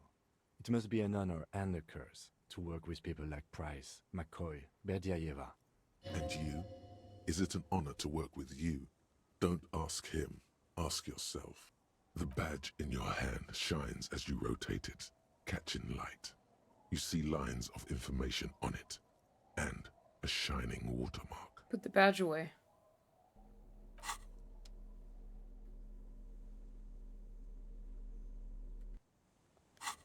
Okay.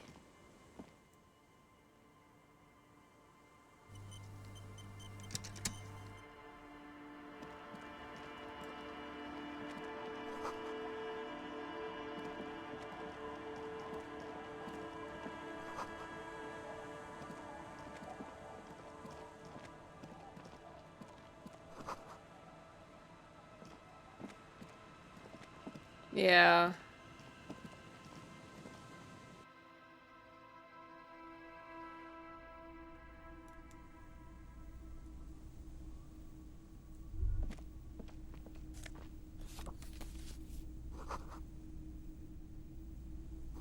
You see a dark red chair in the dim light of the room. There's nothing here. I got a bow tie! I love how the portraits reflect who the characters really are. Yeah, it's such a creative way of doing portraits. Through the broken glass, dusty shelves, and a forgotten chair. Box. You opened the box, and I came.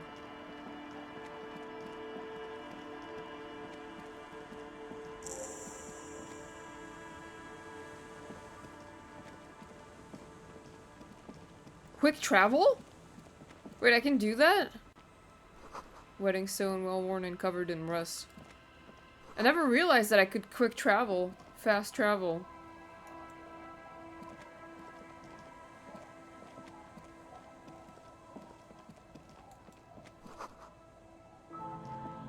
Yeah. Or maybe I did, but I just didn't- I couldn't do it before because of- I never got the map, like in my first playthrough. Towns of life in the north of washboard scrubs filth from fabric. I feel like I missed something.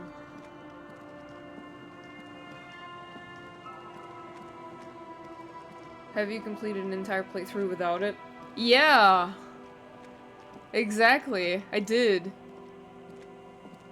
The bushes are too thick and thorny to pass through. Got it. I was very immersed.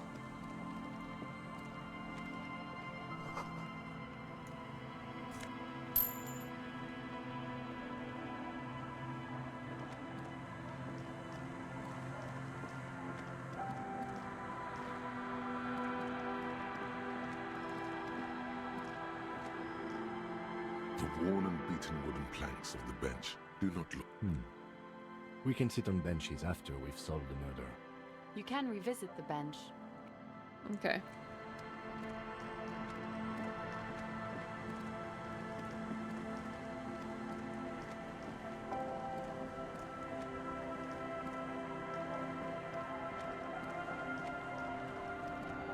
Hello. Hi, officer.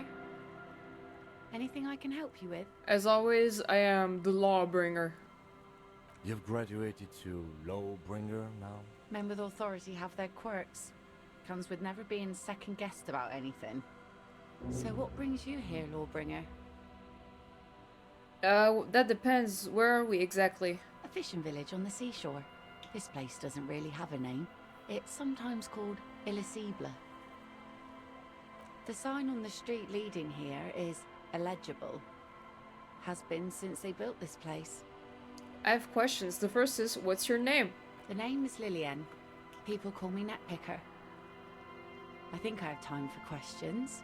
And that was actually the second one. I also love her. Indeed, you're always confused as to your whereabouts. Ask her about the cool sword. Helps to break the ice. I'm looking for someone. Maybe you can help? Let's see. Who are you looking for? I'm looking for missing cryptozoologists. I don't think I know what these are. Care to elaborate? People who look for animals who are hard to find. Aha! Like snowmen. Snowmen? I haven't heard of about those. Two old guys have been wandering around here, nosing sand, talking nonsense about snowmen and the like. Wait, the like? Right. Not only snowmen, also green men, monkey men burning rhinos. You get the picture. Oh, you're getting it. And it is gorgeous. Where did they go? Don't really know. Further down the peninsula, I guess. I mean, that's where they were heading. Who else are you looking for besides snowmen? A working class husband. Yeah, I'm not really looking for that anymore. Not much into the middle class ones either. Could do with some landed gentry, but apparently they don't make those anymore. The husband isn't for me. I'm looking for him for his wife. Wish I could help you with that, but I haven't seen your working class husband. Maybe I can help you find someone else. She seems genuinely sorry for not being able to help you. I'm not looking for anyone else right now. Well, how can I assist you then, officer? I was asked to get your signature. No. What do you do around here? Like I said, fish mostly. Sail the waves, take care of the kids, pick nets. Right now I'm tarring a little skiff. What else? I sell the fish to people in the Delta to serve at their fancy restaurants. Authentic Insular Indian cuisine. Is that enough to make a living? Sometimes I also walk to the beach to see what the sea has given up. The sea is full of surprises. Keep it professional, man. Don't make it sound like you're hitting on her. This is what is called a conversation. You don't have to be guarded right now. And interesting. What have you found? Wood. Pieces of glass. Every once in a while we see dead bodies. Human, animal, fish, other odd sea creatures. A mine washed ashore once. Bottles, drugs also. Lost cargo in general. Most of the time it's just wood and glass. All right. Major choice moment. You only get to ask one thing. It would be weird to say them all. Choose wisely. I need to know about those human bodies. Well, you're barking under the wrong tree then, officer. I have no interest in floaters. Seen enough of them in my life already. Very unattractive bunch. Nice sword. Does it come with a story? Unfortunately, the factory sold this one with a 3-year warranty instead of a story. It's to intimidate folks mostly. Do you know how to use it? Not really. I know some basic moves, and I know it sure as hell beats a knife when you're in a tough spot. It is imposing. It's a regular mass-produced sword, like a shovel or an axe. Nothing fancy, just for intimidation. Why do you need intimidation tactics? From time to time, people need a lesson in respect. That's just the way it is. Back in the day, I caught the eyes of many men. And believe me, men need a lesson in manners from time to time. Can I borrow that sword? No, I'm afraid not. Tempting to confiscate the blade I use to keep these animals in check. You would put me in an early grave. So where are all the men now? Some went to patch their wounds, their lesson learned. Others were more thick-headed. And one of them, I ended up marrying.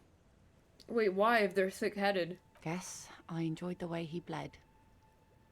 If it is, then why the melancholy? Where's your husband now? Gone. Oh. Gone where? To the waves. The sea took him. It was a long time ago. Oh. He didn't respect the sea. Went out there, drunk like a skunk, and sure enough, one day the boat was found floating empty. The bloated corpse turned up 2 weeks later. Now, before you tell me how sorry you are for my loss, know that it was 4 years ago, and I've moved on. There's only so much mourning you can do for a drunk with sinewy muscles. She really likes those muscles, though. It's in the way she pronounces sinewy. It's healthy to let go and move on. Gotta keep the wheel spinning. Us working folk don't have the luxury to be bedsick with melancholy. I buried him, mourned for an appropriate amount of time, and went on. Life didn't really change that much for me and the kids. This is neither a touchy nor a very interesting topic for her. She looks like she's ready to go on a date with another, better, drunk. Ask her.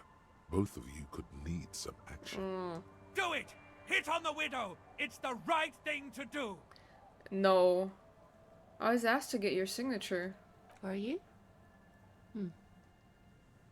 This says by signing, I agree to living with construction noise. What exactly is the Union building? Everett's planning to turn some of the village into a youth center. What a nice idea. Wouldn't have thought that... She sounds incredulous about the niceness of the idea. Thought what? That Everard and the Union have nice plans for anything. I thought they only cared about themselves. Well, I guess Union members have children too. And those members have a vote when electing the head of the local chapter. Here, use my pen. He has a pen in everything. Here you go. Why'd you sign it? I shouldn't have. I mean, it's Everett, so it's probably a mistake. Probably, but it is a youth centre and I have children. Got to give them something else to do. They're cute and small now, but they're growing up fast. I had my first drink when I was 11 because I was so bored. Anyhow, you also need Isabel's signature. If it's a bad idea, she won't sign.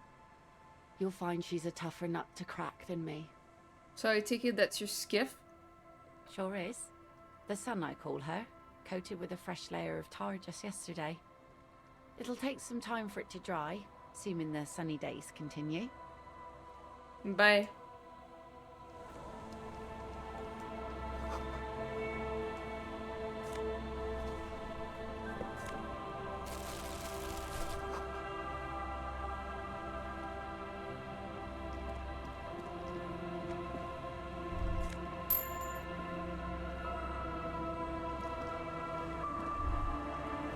Planks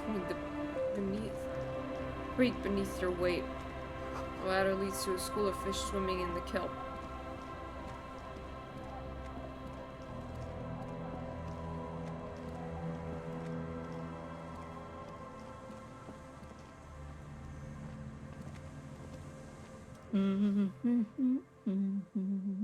Welcome to the fishing village.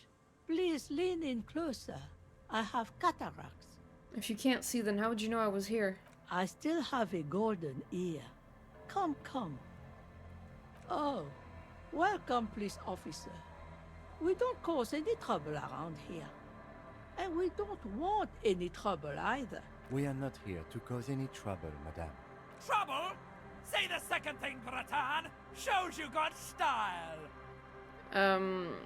What he said, we don't cause trouble, we take care of trouble. Oh, of course. Last time we saw you around here was 12 years ago.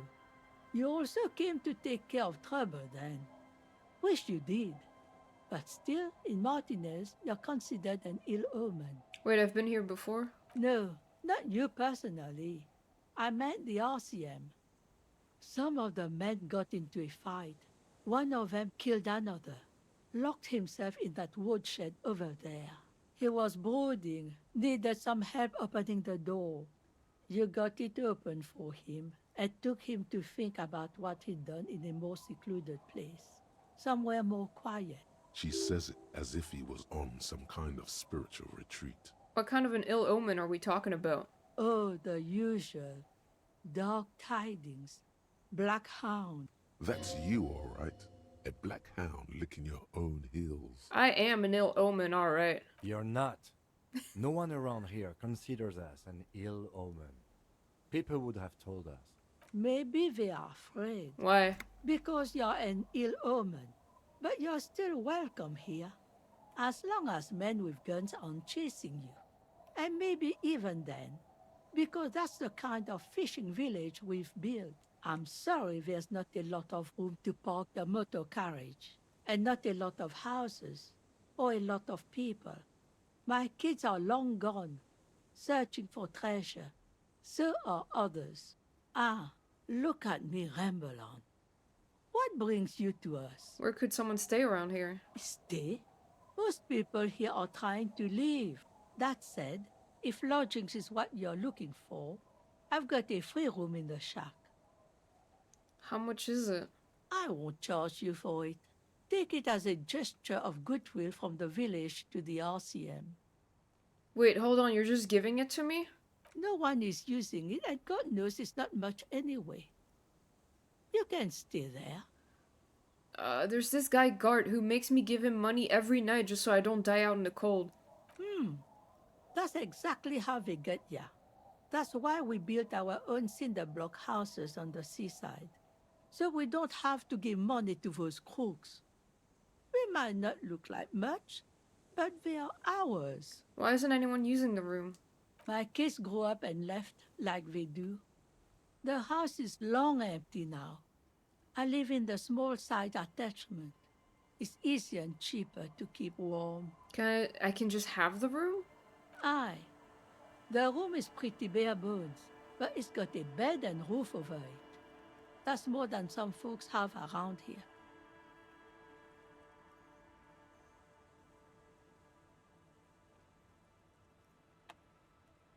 Ow.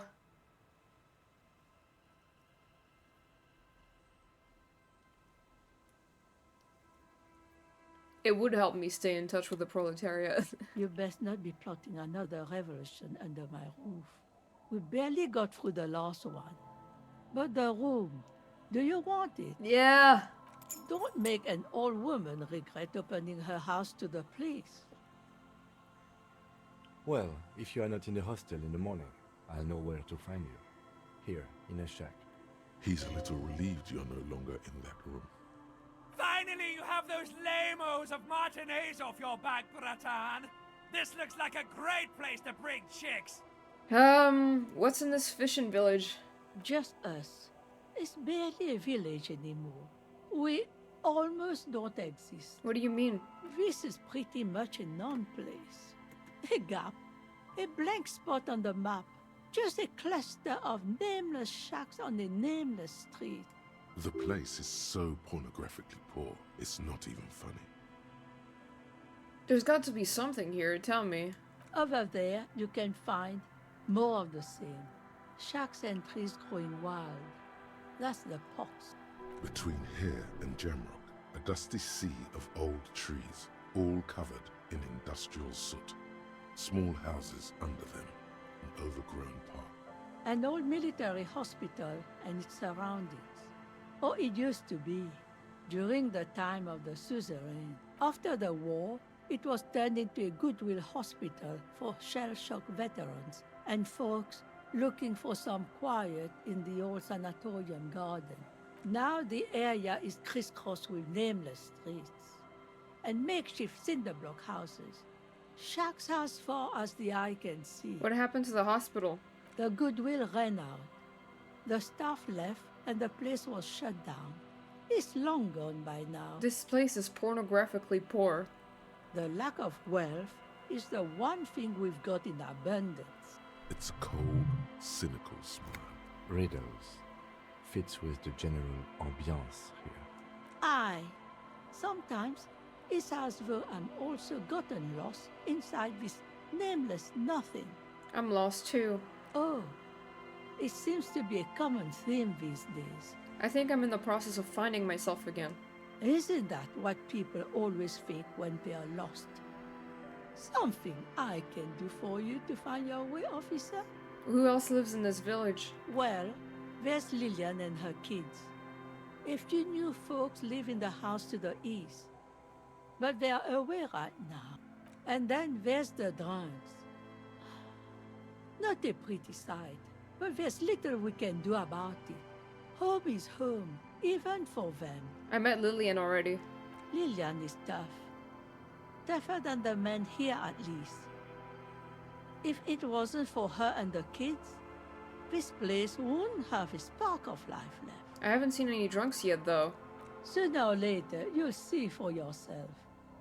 Don't have to look long to find these guys. Is there a way to make a little money around here? Here?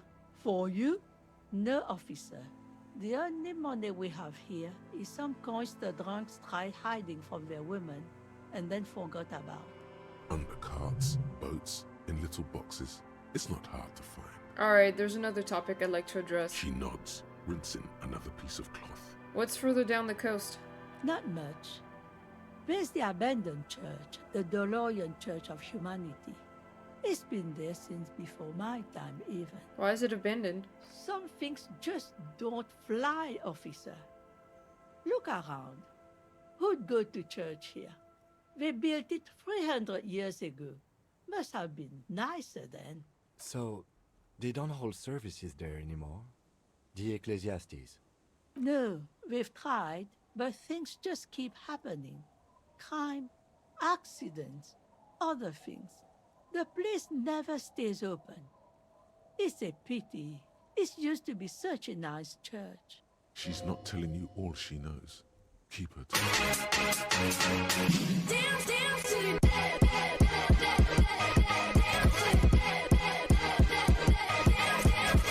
Hi, Nix. How you doing?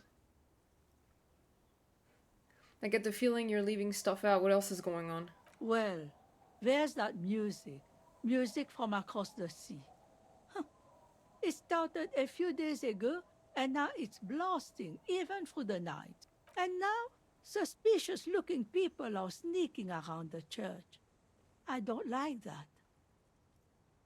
Perhaps the mysterious music is somehow connected to the case. A Rusalka, or a half-demonic Apsara singing. What else is on down the coast? Before you get to the church, there's some ruins, an apartment complex, or some kind of electrical plant. Run-down bunch of houses, empty. Which is it then, apartments or electrical plant? I don't know exactly. A pre-war place. It used to be something. Before the war. I wasn't here then, you know. Was born in Samara. Traveling? Ooh, nice. Are you in the car or something? Or anything else of note? Of note? The old fish market up on the boardwalk. But it's closed. Who'd want to come to a fish market here? No one. That's why it's closed. Wondering? It was once a bustling place, back when I was young, and so was everyone else. Now, what catch we do bring in goes straight into a lorry for the Delta or somewhere else. That's it? There's got to be more along the coast. What? You're one of those real estate people with big plans? If you want a development opportunity, you can check out the abandoned building over at Land's End. Used to be a supply depot, we think, sending goods and ammo across the bay. It's jammed shut though. We tried to get in, see if there was anything to sell or scavenge, but it's impossible. And now you know everything there is to know about this coast. Tell me about yourself. Who exactly are you here? Me? No one. Just an old washerwoman. Mother called me Isabel, if that's what you're asking. And my married name is Sadie. Now it's your turn, Mr. Lieutenant Double Freighter Harrier Dubois. Quite a handle you got there. So many titles. One of them double. I was asked to get your signature. Eh? What's this about? Come now, I can't read all this scribble. Tell me what it says. Everett wants to turn part of the village into a little youth center. Huh. I might be half blind, but it looks like part of the village is gonna be a street. The best part. The part we need to get out of our houses. I see Lillian's name is already here. The girl is too trusting. Either way, I won't sign union papers. What do you have against the union? I've seen it all before. You think they've got our interests at heart? Rich men are always selling poor men promises they never planned to keep. Then the poor get pushed out of their homes and the rich get a little richer. That's the way it goes. So no, I don't trust the fat man, and neither should you. She is headstrong, but there's a slight hesitation in there. You may be able to convince her. Nah. Do I want to, though?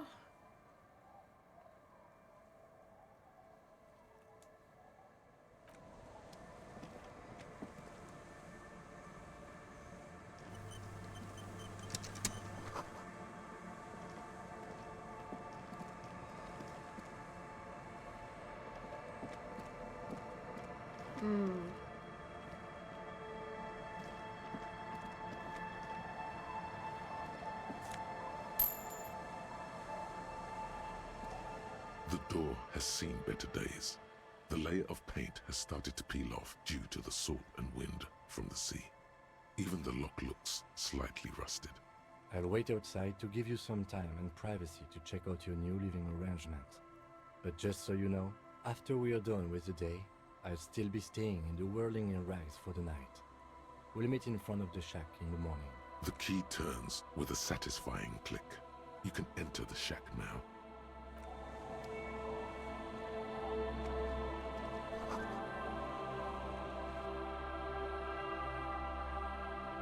My house.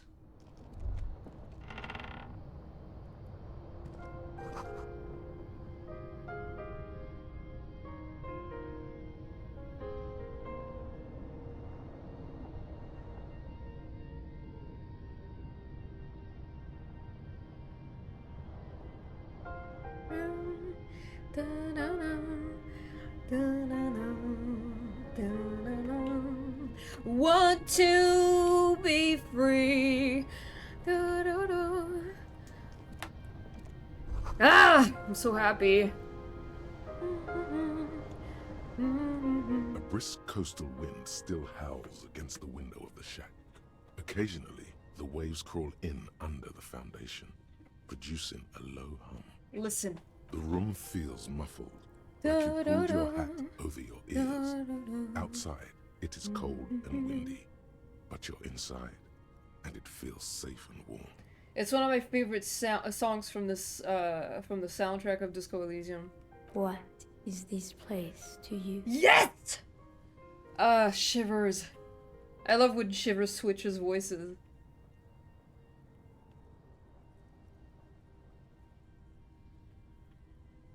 It's free. That's good enough. I could live here.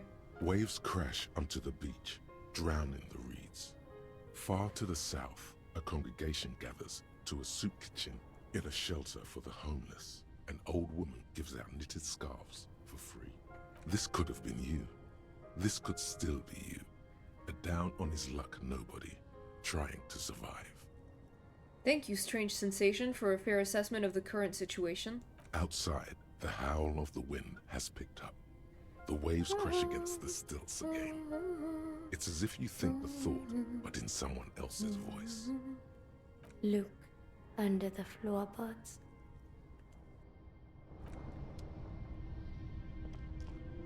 On the table, you see a bowl of water, a rough soap, and next to it, a small hand mirror. A straight razor soaks inside the wash basin. First, wash the smell of death off yourself. Scrubbing all the necrotic tissue off your hands takes a while. Ew. The fingernails are especially hard. Death has made its way into every nook and cranny. I've been spending the entire morning with fucking shit smell on me. But man persists. And finally, your bruised hands look clean and presentable. Sort of. The sudden absence of the morbid dead tissue smell is uplifting. I'm not gonna shave.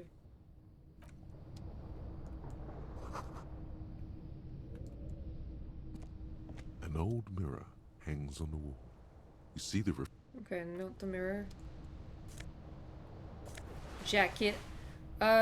Shivers told me to look under the floorboards, but I don't have the prompt to do it yet, I think.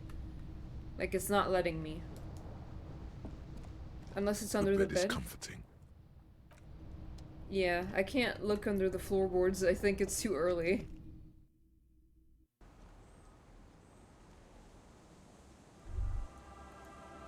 Inside you hear the cozy sound of some kind of heater sputtering. Hi, Kim. So there's like a lot to do on the coast, and I only have like 25 minutes to play. So what I'm gonna do is that I'm gonna send Kim to hell. I'm gonna send Kim off to Jamrock so he can bring the corpse back to processing, and then I need to save. And then I'll go talk to the Pale Driver. Because this is what I need to do. Wait, what is the stairs again?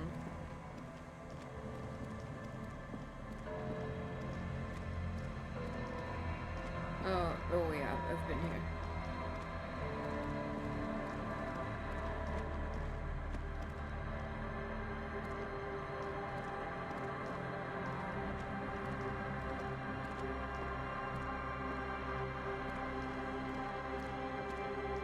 So casual about that, yeah.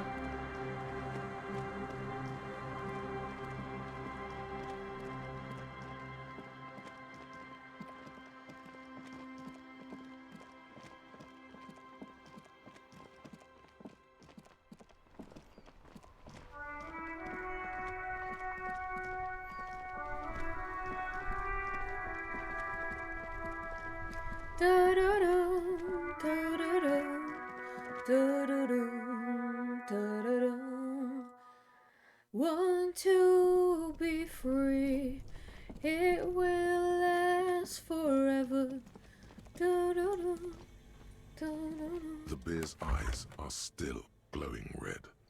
It's guarding over the freezing corpse hidden inside its belly. Let's bag him, Kim. Take him away. All right.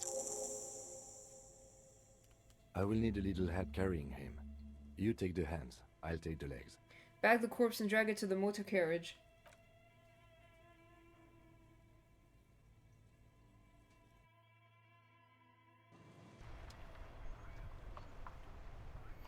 I'm all alone now. God damn it, I miss Kim already.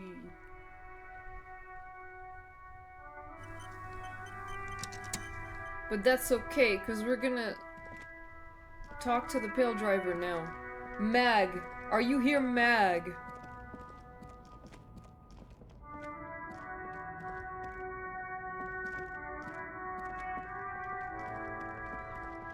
I came. Yay.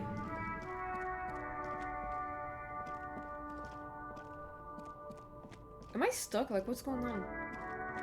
I think I need to go around. You came.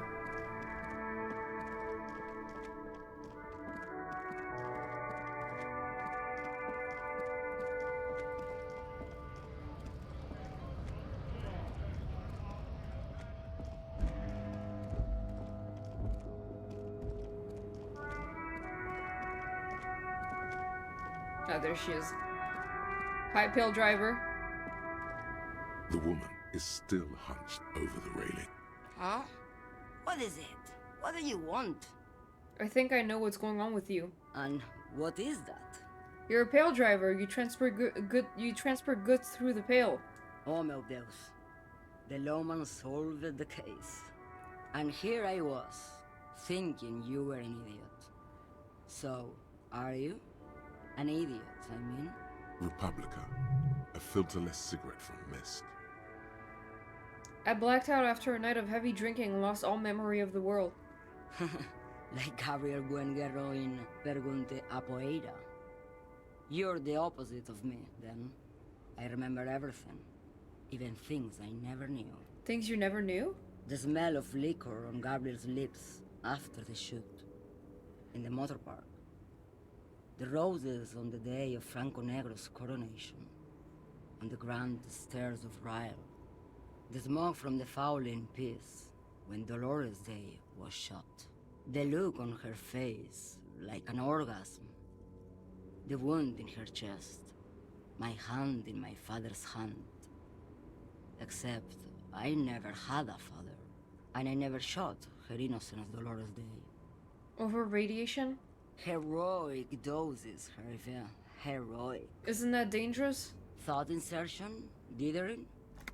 The Grad Catalan Magistral? It's more than dangerous. It's sad.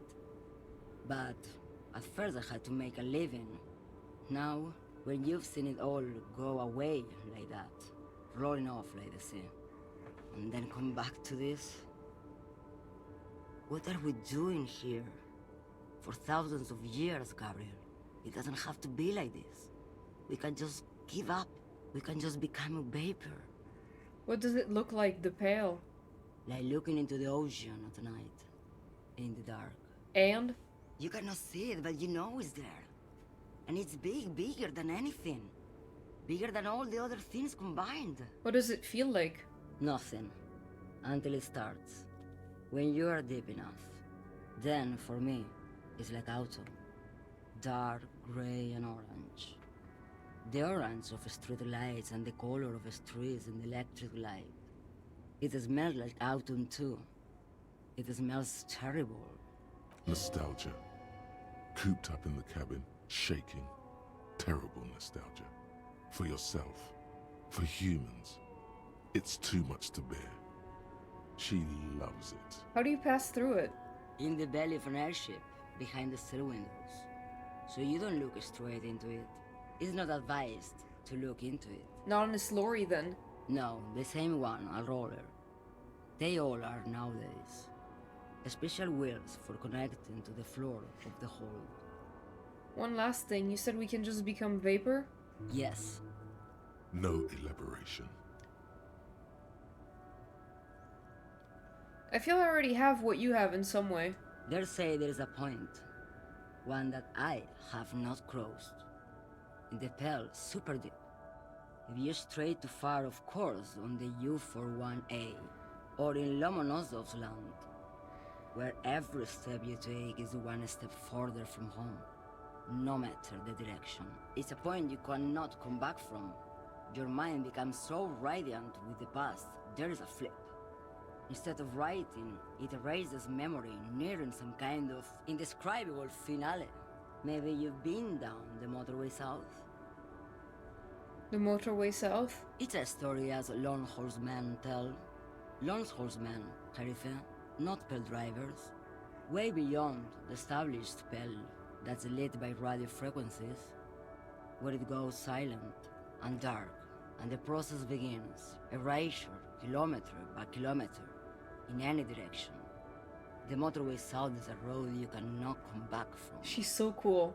What is at the end of the motorway south? No one knows what's at the end. I've only glimpsed the beginning. I've only felt it in the distance when I was a child.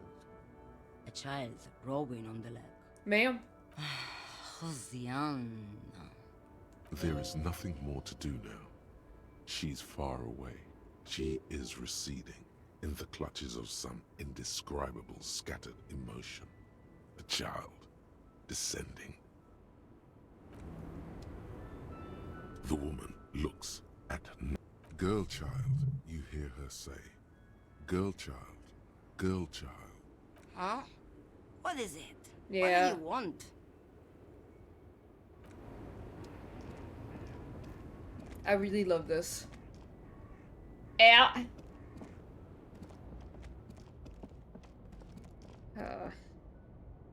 An old monument stands in the middle of the traffic island, pointing toward the sea. It looks as if it's been reassembled piece by piece, secured and mounted in the air with the aid of numerous ropes and rods. Who is this? A silver plaque on the statue's pedestal reads, I am Philip III, the Squanderer.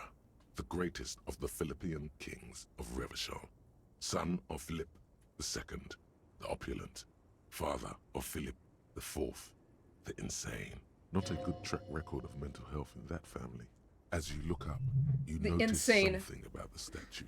The There insane. are some odd indentations on the king's chest piece. What indentations? What do I see? Something with great kinetic energy seems to have impacted the cuirass, around where the heart is. A bullet? Mag the insane. Someone shot him in the heart. Interesting. What did this king do? Even by the standards of the Philippian kings, old sumptuous Philip was known for his profligacy. In what way? Well, he blew through the whole national treasury, starting the decline of one of the penultimate century's greatest superpowers, the suzerain of Revachol. His own maladministration foreshadowed the fall of the monarchy. During the anti-centennial revolution, an end to his family line and the monarchy on the Insulindian Isola. How did he manage to blow through the entire national treasury? Stories have it that he had his bedroom converted into a treasure chamber, where he stored unfathomable wealth. Krugerrands, bars of gold, ornate weaponry, armor, and various chalices. He called it the Sol Aurum. It was obscene. There were whispers he slept on a huge pile of gold-dipped feathers, like some obese dragon, instead of a bed, like a normal person. The man certainly knew how to live.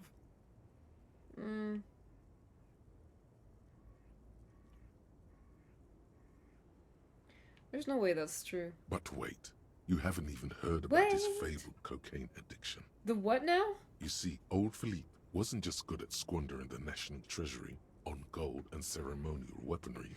He was also a prodigious snorter of nose candy. Uh-huh. Not just any nose candy, though. We're talking Royal Philippian Blow, allegedly twice as potent as the stuff you find nowadays. And purple. Philippian cocaine was purple. Okay, what is nose candy? Cocaine. This is a lot to process. His Majesty's courtiers said it helped him connect with the higher realms. So he was addicted to nose candy, a bloated druggie? That's what the revolutionaries said 150 years later. Right before they emptied out the royal mausoleum and dumped His Majesty's mortal remains in the Insulindian Bay. Okay, where is he buried now? Beneath the cold waters of the Insulindian Bay, thrown there by the revolutionaries after they cleaned out the royal mausoleum.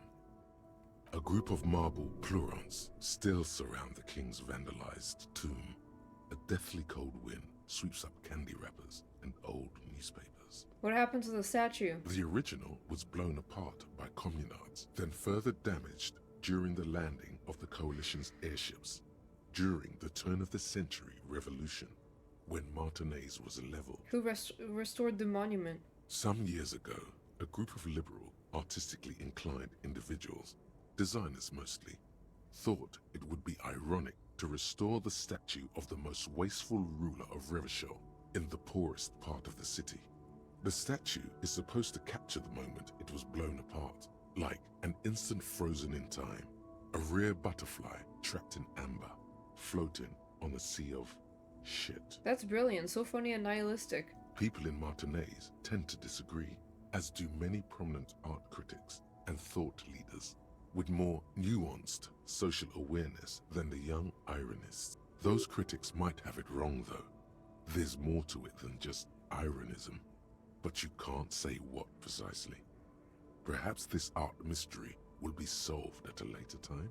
Philip III, the Squanderer, however, with his bronze face up in the air, doesn't seem concerned about what the hoi polloi think of him in death. Not that he ever did in life either. Interesting.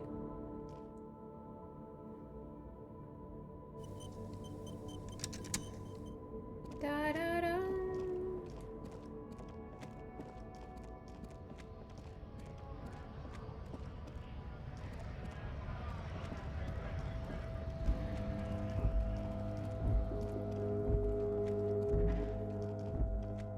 I'm gonna sell what I found at Fritz.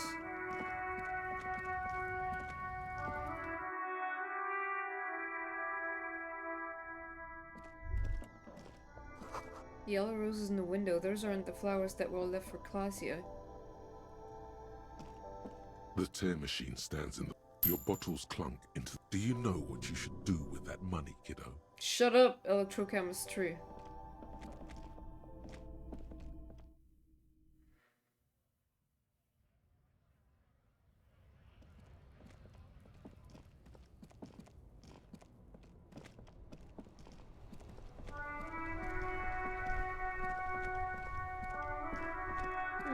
Let's see. What can I do?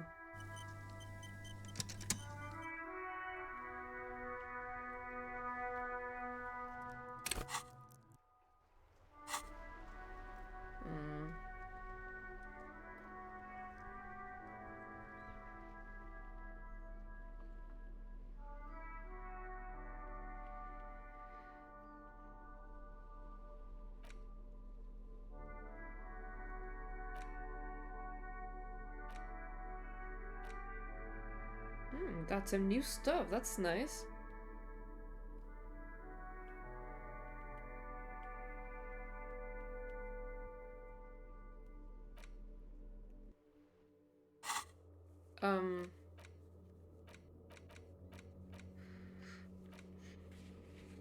Ask Classy about Sunday night. Right, I needed to be alone for this.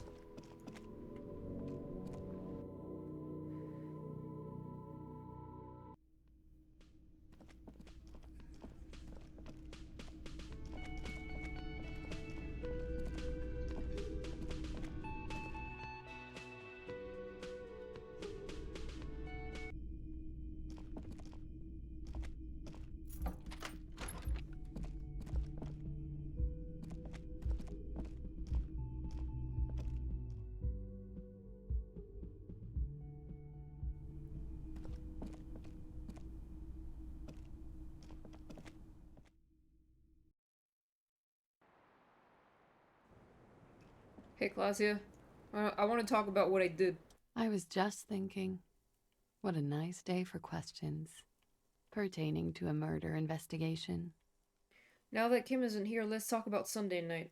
Ah, yes.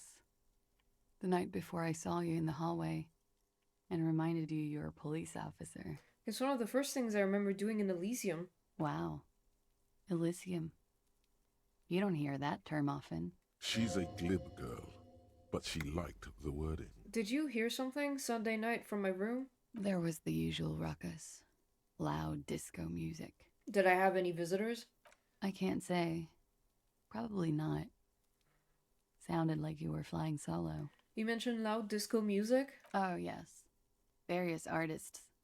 Ostentatious orchestrations prime among them. Oh, we're huge where I come from. I was very young then, of course, like 7. Life gets hard, but we go on. Yeah, we go on alright. I don't know about that. At around 2 o'clock, the disco stopped, and there was a change of pace. What happened? A slow, sad song started playing, like organ music on repeat. That went on for quite a while.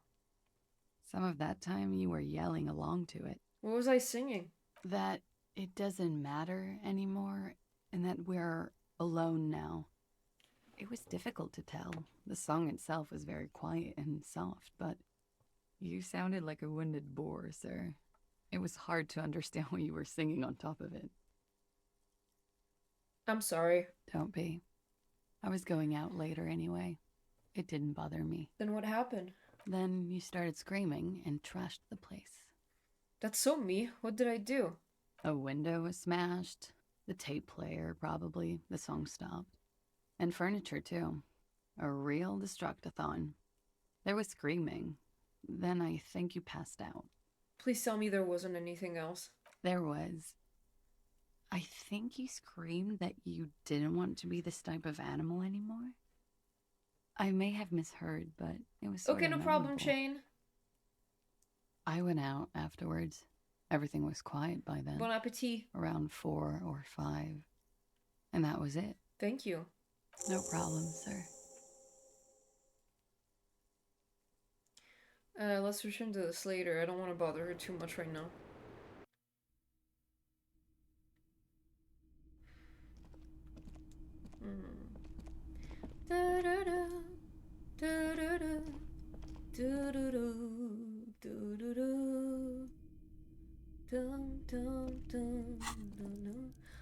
I have 2 skill points available.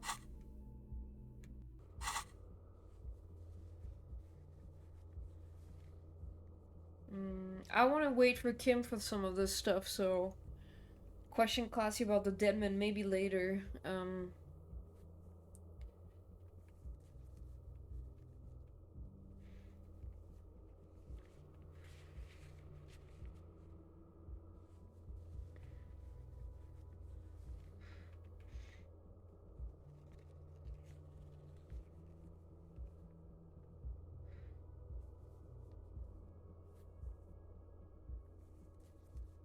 Find a way into the secret passage of the whirling, but I don't know if I can do that yet.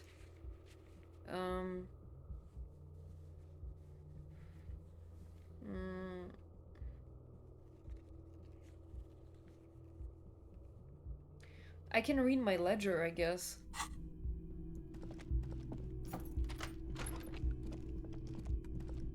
I'm gonna close the door now.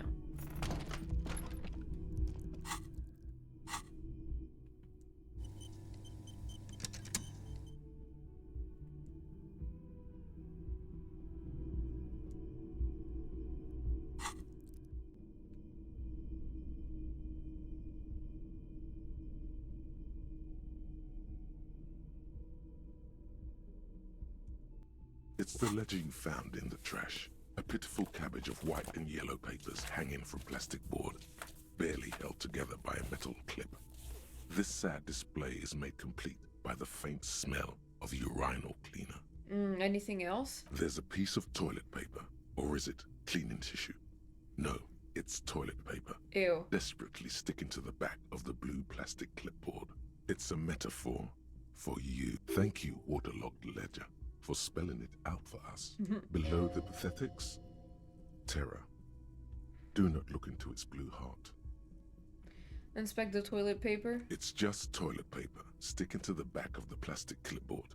You can take it off if you want. Take it off. Still wet, the toilet paper peels off the plastic easily. All you have to do is shake it off with your finger and voila! The ledger now looks marginally better. Inspect the clip. An aluminium block runs the width of the board, biting down on the paperwork. Its crocodile teeth are the only thing keeping the papers together. A regular pencil, the tip worn down to nothing, has been attached to the clip. The surface is interrupted by a silvery sticker. It's rectangular, sparkling with iridescence. You don't know how you didn't notice it before. Looks like an official mark, made to be low visibility outside the right circumstance. What is this? To be honest, you have little to no idea. You're dumb and alone.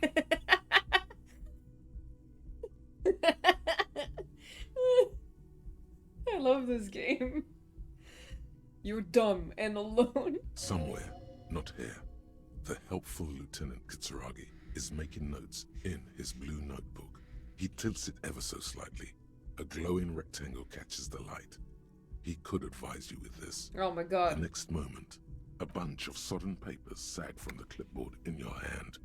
It's a sorry sight.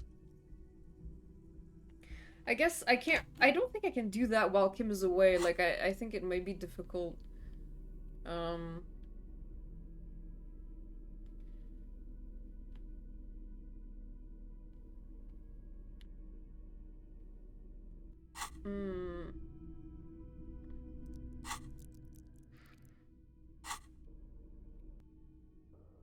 Let's see if there's anything, like, quick that I can try.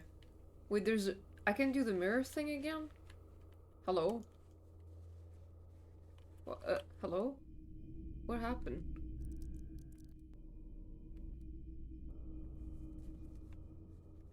Mirror. I can try the mirror thing again?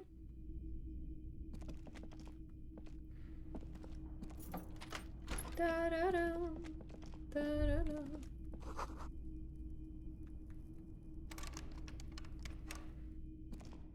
A mirror hangs on the bathroom wall. It's barely covered in steam anymore. You see your face, such as it is without the expression. It's just like the rest of you, It comes from a bad place somewhere in the past. That's all you know for now. God damn it. Annoying.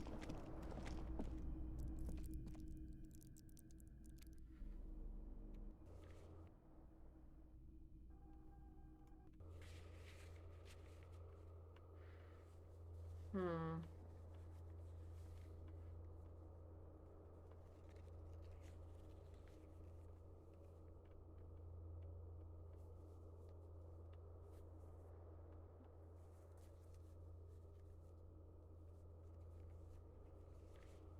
Kim Kitsuragi?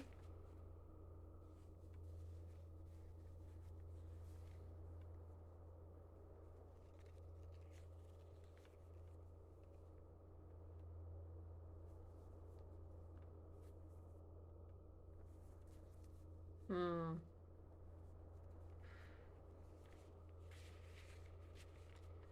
Ah.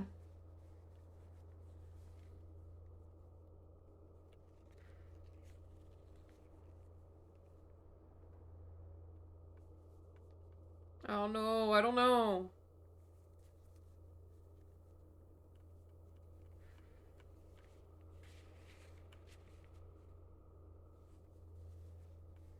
I guess I can do physical instrument.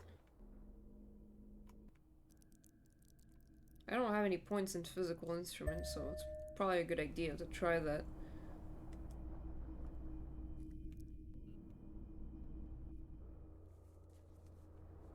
So now I should be able to do Abandoned Lorry and Central Furnace. Wasn't there like a barbell? Oh yeah.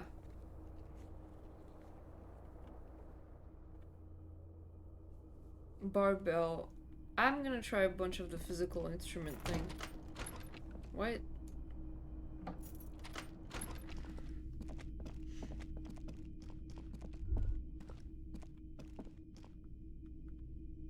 What was that?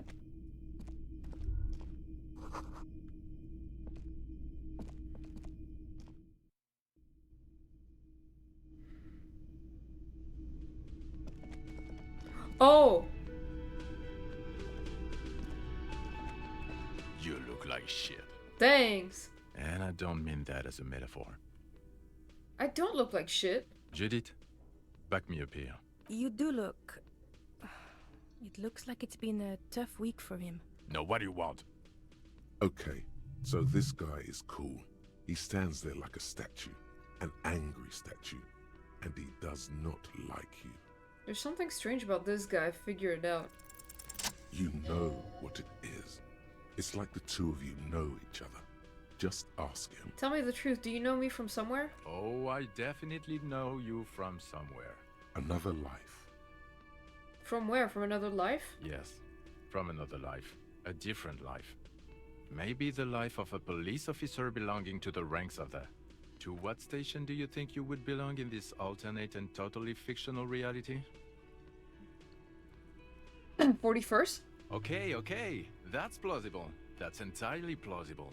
Now we're really getting somewhere. Somewhere good. Let's talk more about that hypothetical Station 41 you mentioned. Okay. Oh. So what would our relationship be in that alternate universe? Let's be crazy. Let's say you and I are partners. How's that for a thought experiment? You seem like a cool guy. I'd love to have you as my partner.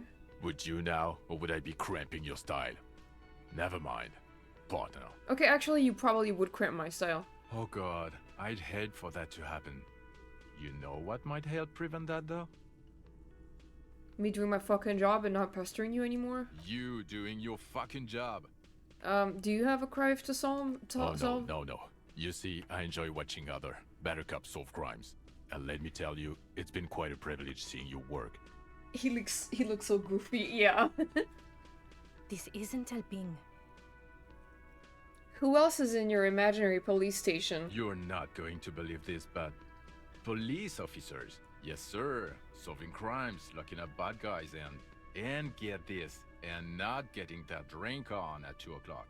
Just some regular boring motherfuckers in suits and uniforms. Nothing spectacularly extravagant like you, the far-out son of Lung. Who is the far out son of Lung? Oh, it's you, you eccentric genius. I mean, with your unorthodox approach to police work, it has to be you. Why don't you tell me more about him or her? Not even a little bit. Okay. Okay, yes, you get the joke. Leave it at that. I can't imagine it anymore. Neither can I, partner. Neither can I. It's a mere second, but it feels like you saw something. A gram of compassion in that sadness. Got some questions for you. I'm a cop. About what? You don't look like a cop. You know what you look like? Like a megastar? Yes, a superstar cop. Of course. This again. He didn't answer your question. Now will you answer some questions for me?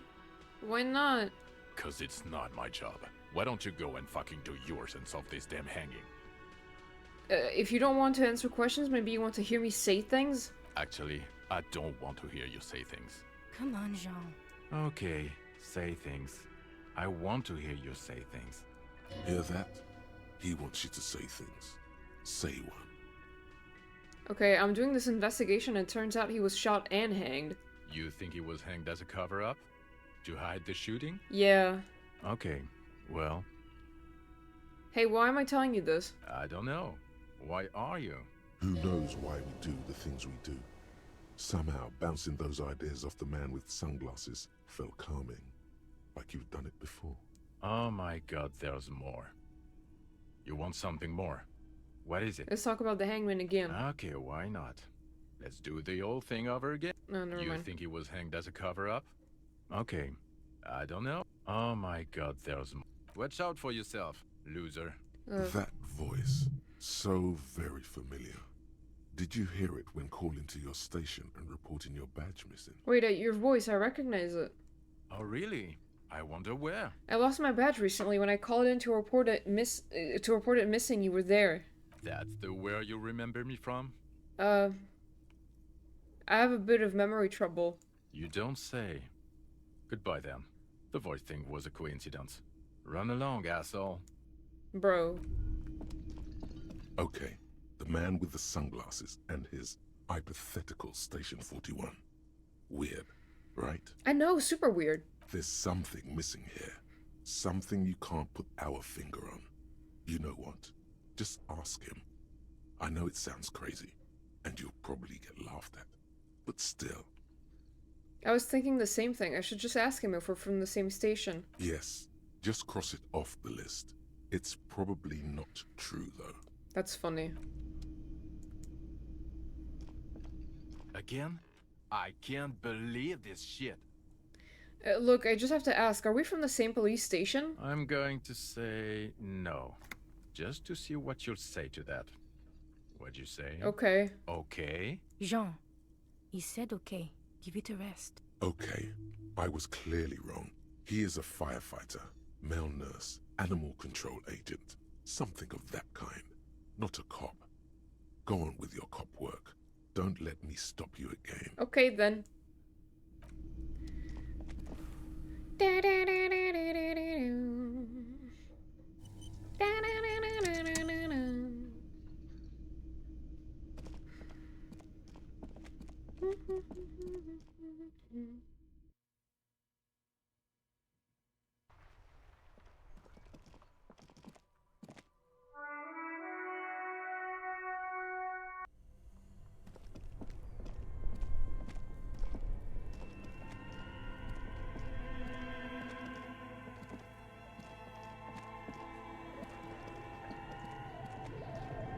I should probably not have come in from here. But whatever, I guess. I'm here now. Because I can't see shit.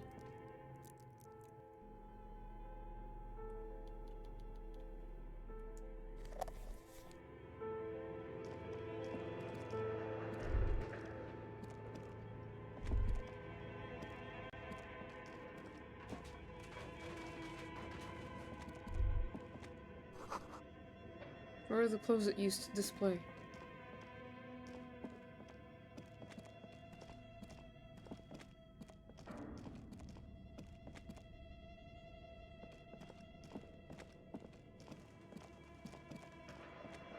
I...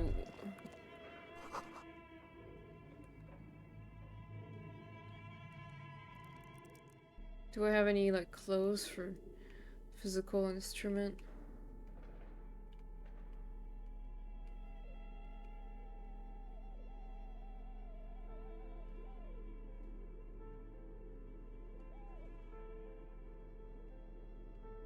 I do not. That sucks.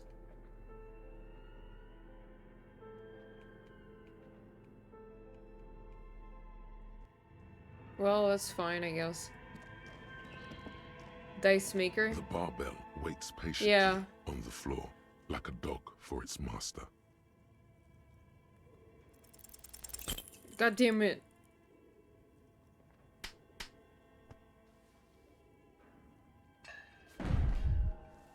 That sounded like it hurts really bad. You manage to hoist it off the ground, but the barbell feels wobbly and dangerous. Your hands slick with sweat. Turns out you're no beast, just an old man with bad form. Dice maker? See? Yeah. See? This place is cursed. I can't- I think I can try the dice maker thing again.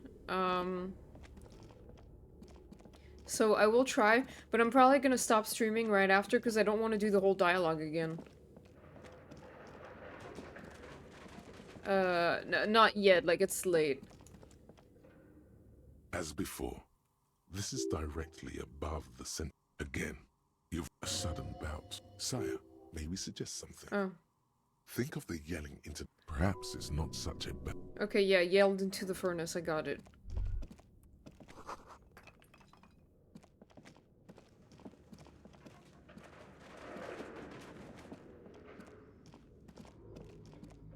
It's a creepy place, man.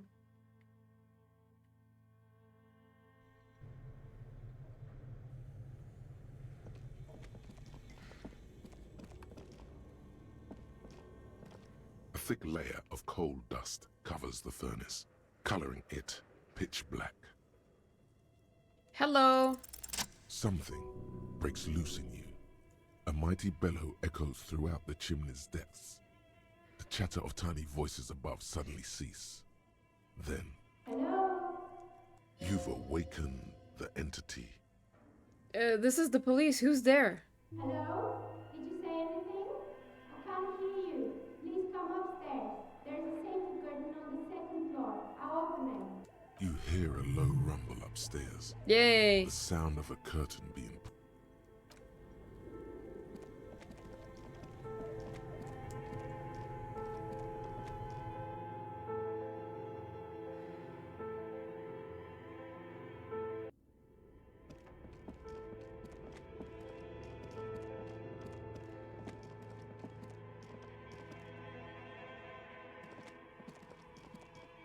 Okay, I will stop for now. We just entered the Dice Maker's workshop, which is pretty cool.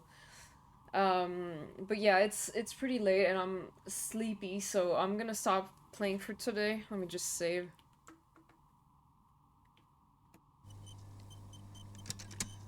That was fun. That was a fun stream. Yay! Yay! Thank you guys so much for coming. I really appreciate it. I always have a good time playing this game. Thank you guys. I'm gonna sleep now, probably. I'm a little cold, so I don't know. Probably, like, I get a hot water bottle or something. Yeah, thank you. Let me just see who I can raid, and then I'll go. Raid.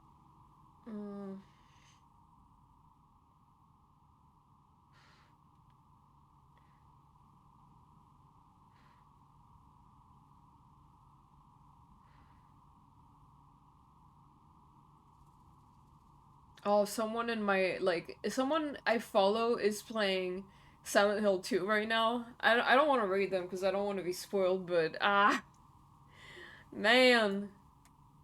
Yeah, I'm also tired.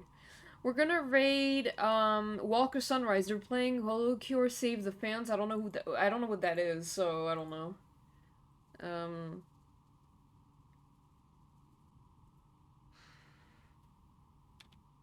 Walker Sunrise. What is this? I have no idea. Oh, they have like a pixel art model. That's really cool. Alright, thank you guys so much for watching. I'll be going to bed now, and I will come back here tomorrow, not tomorrow, sorry, on Sunday for more streaming, and I will play some Supermarket Simulator. Bye, I love y'all.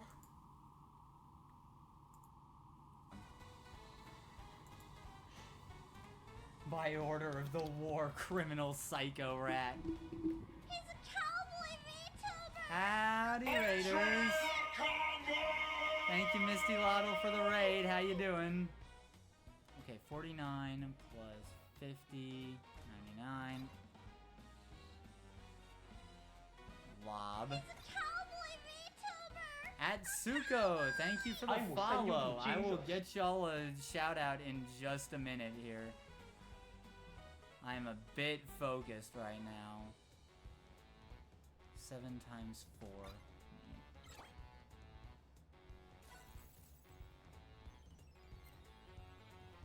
Alright.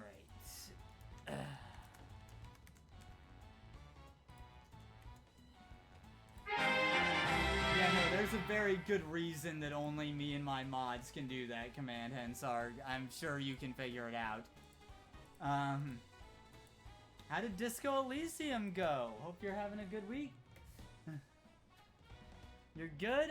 That's good to hear. I'm doing pretty well. Alright, that's enough of showing y'all math. I want to try the new characters and stages now.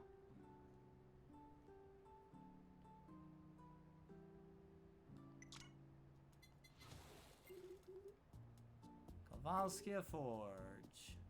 Right now, I'm helping take care of the forge here while my big sister's out doing her homework. Love Disco Elysium. It's your second playthrough right now. Nice. Bottle of mead and some honey liquor in. Fair enough.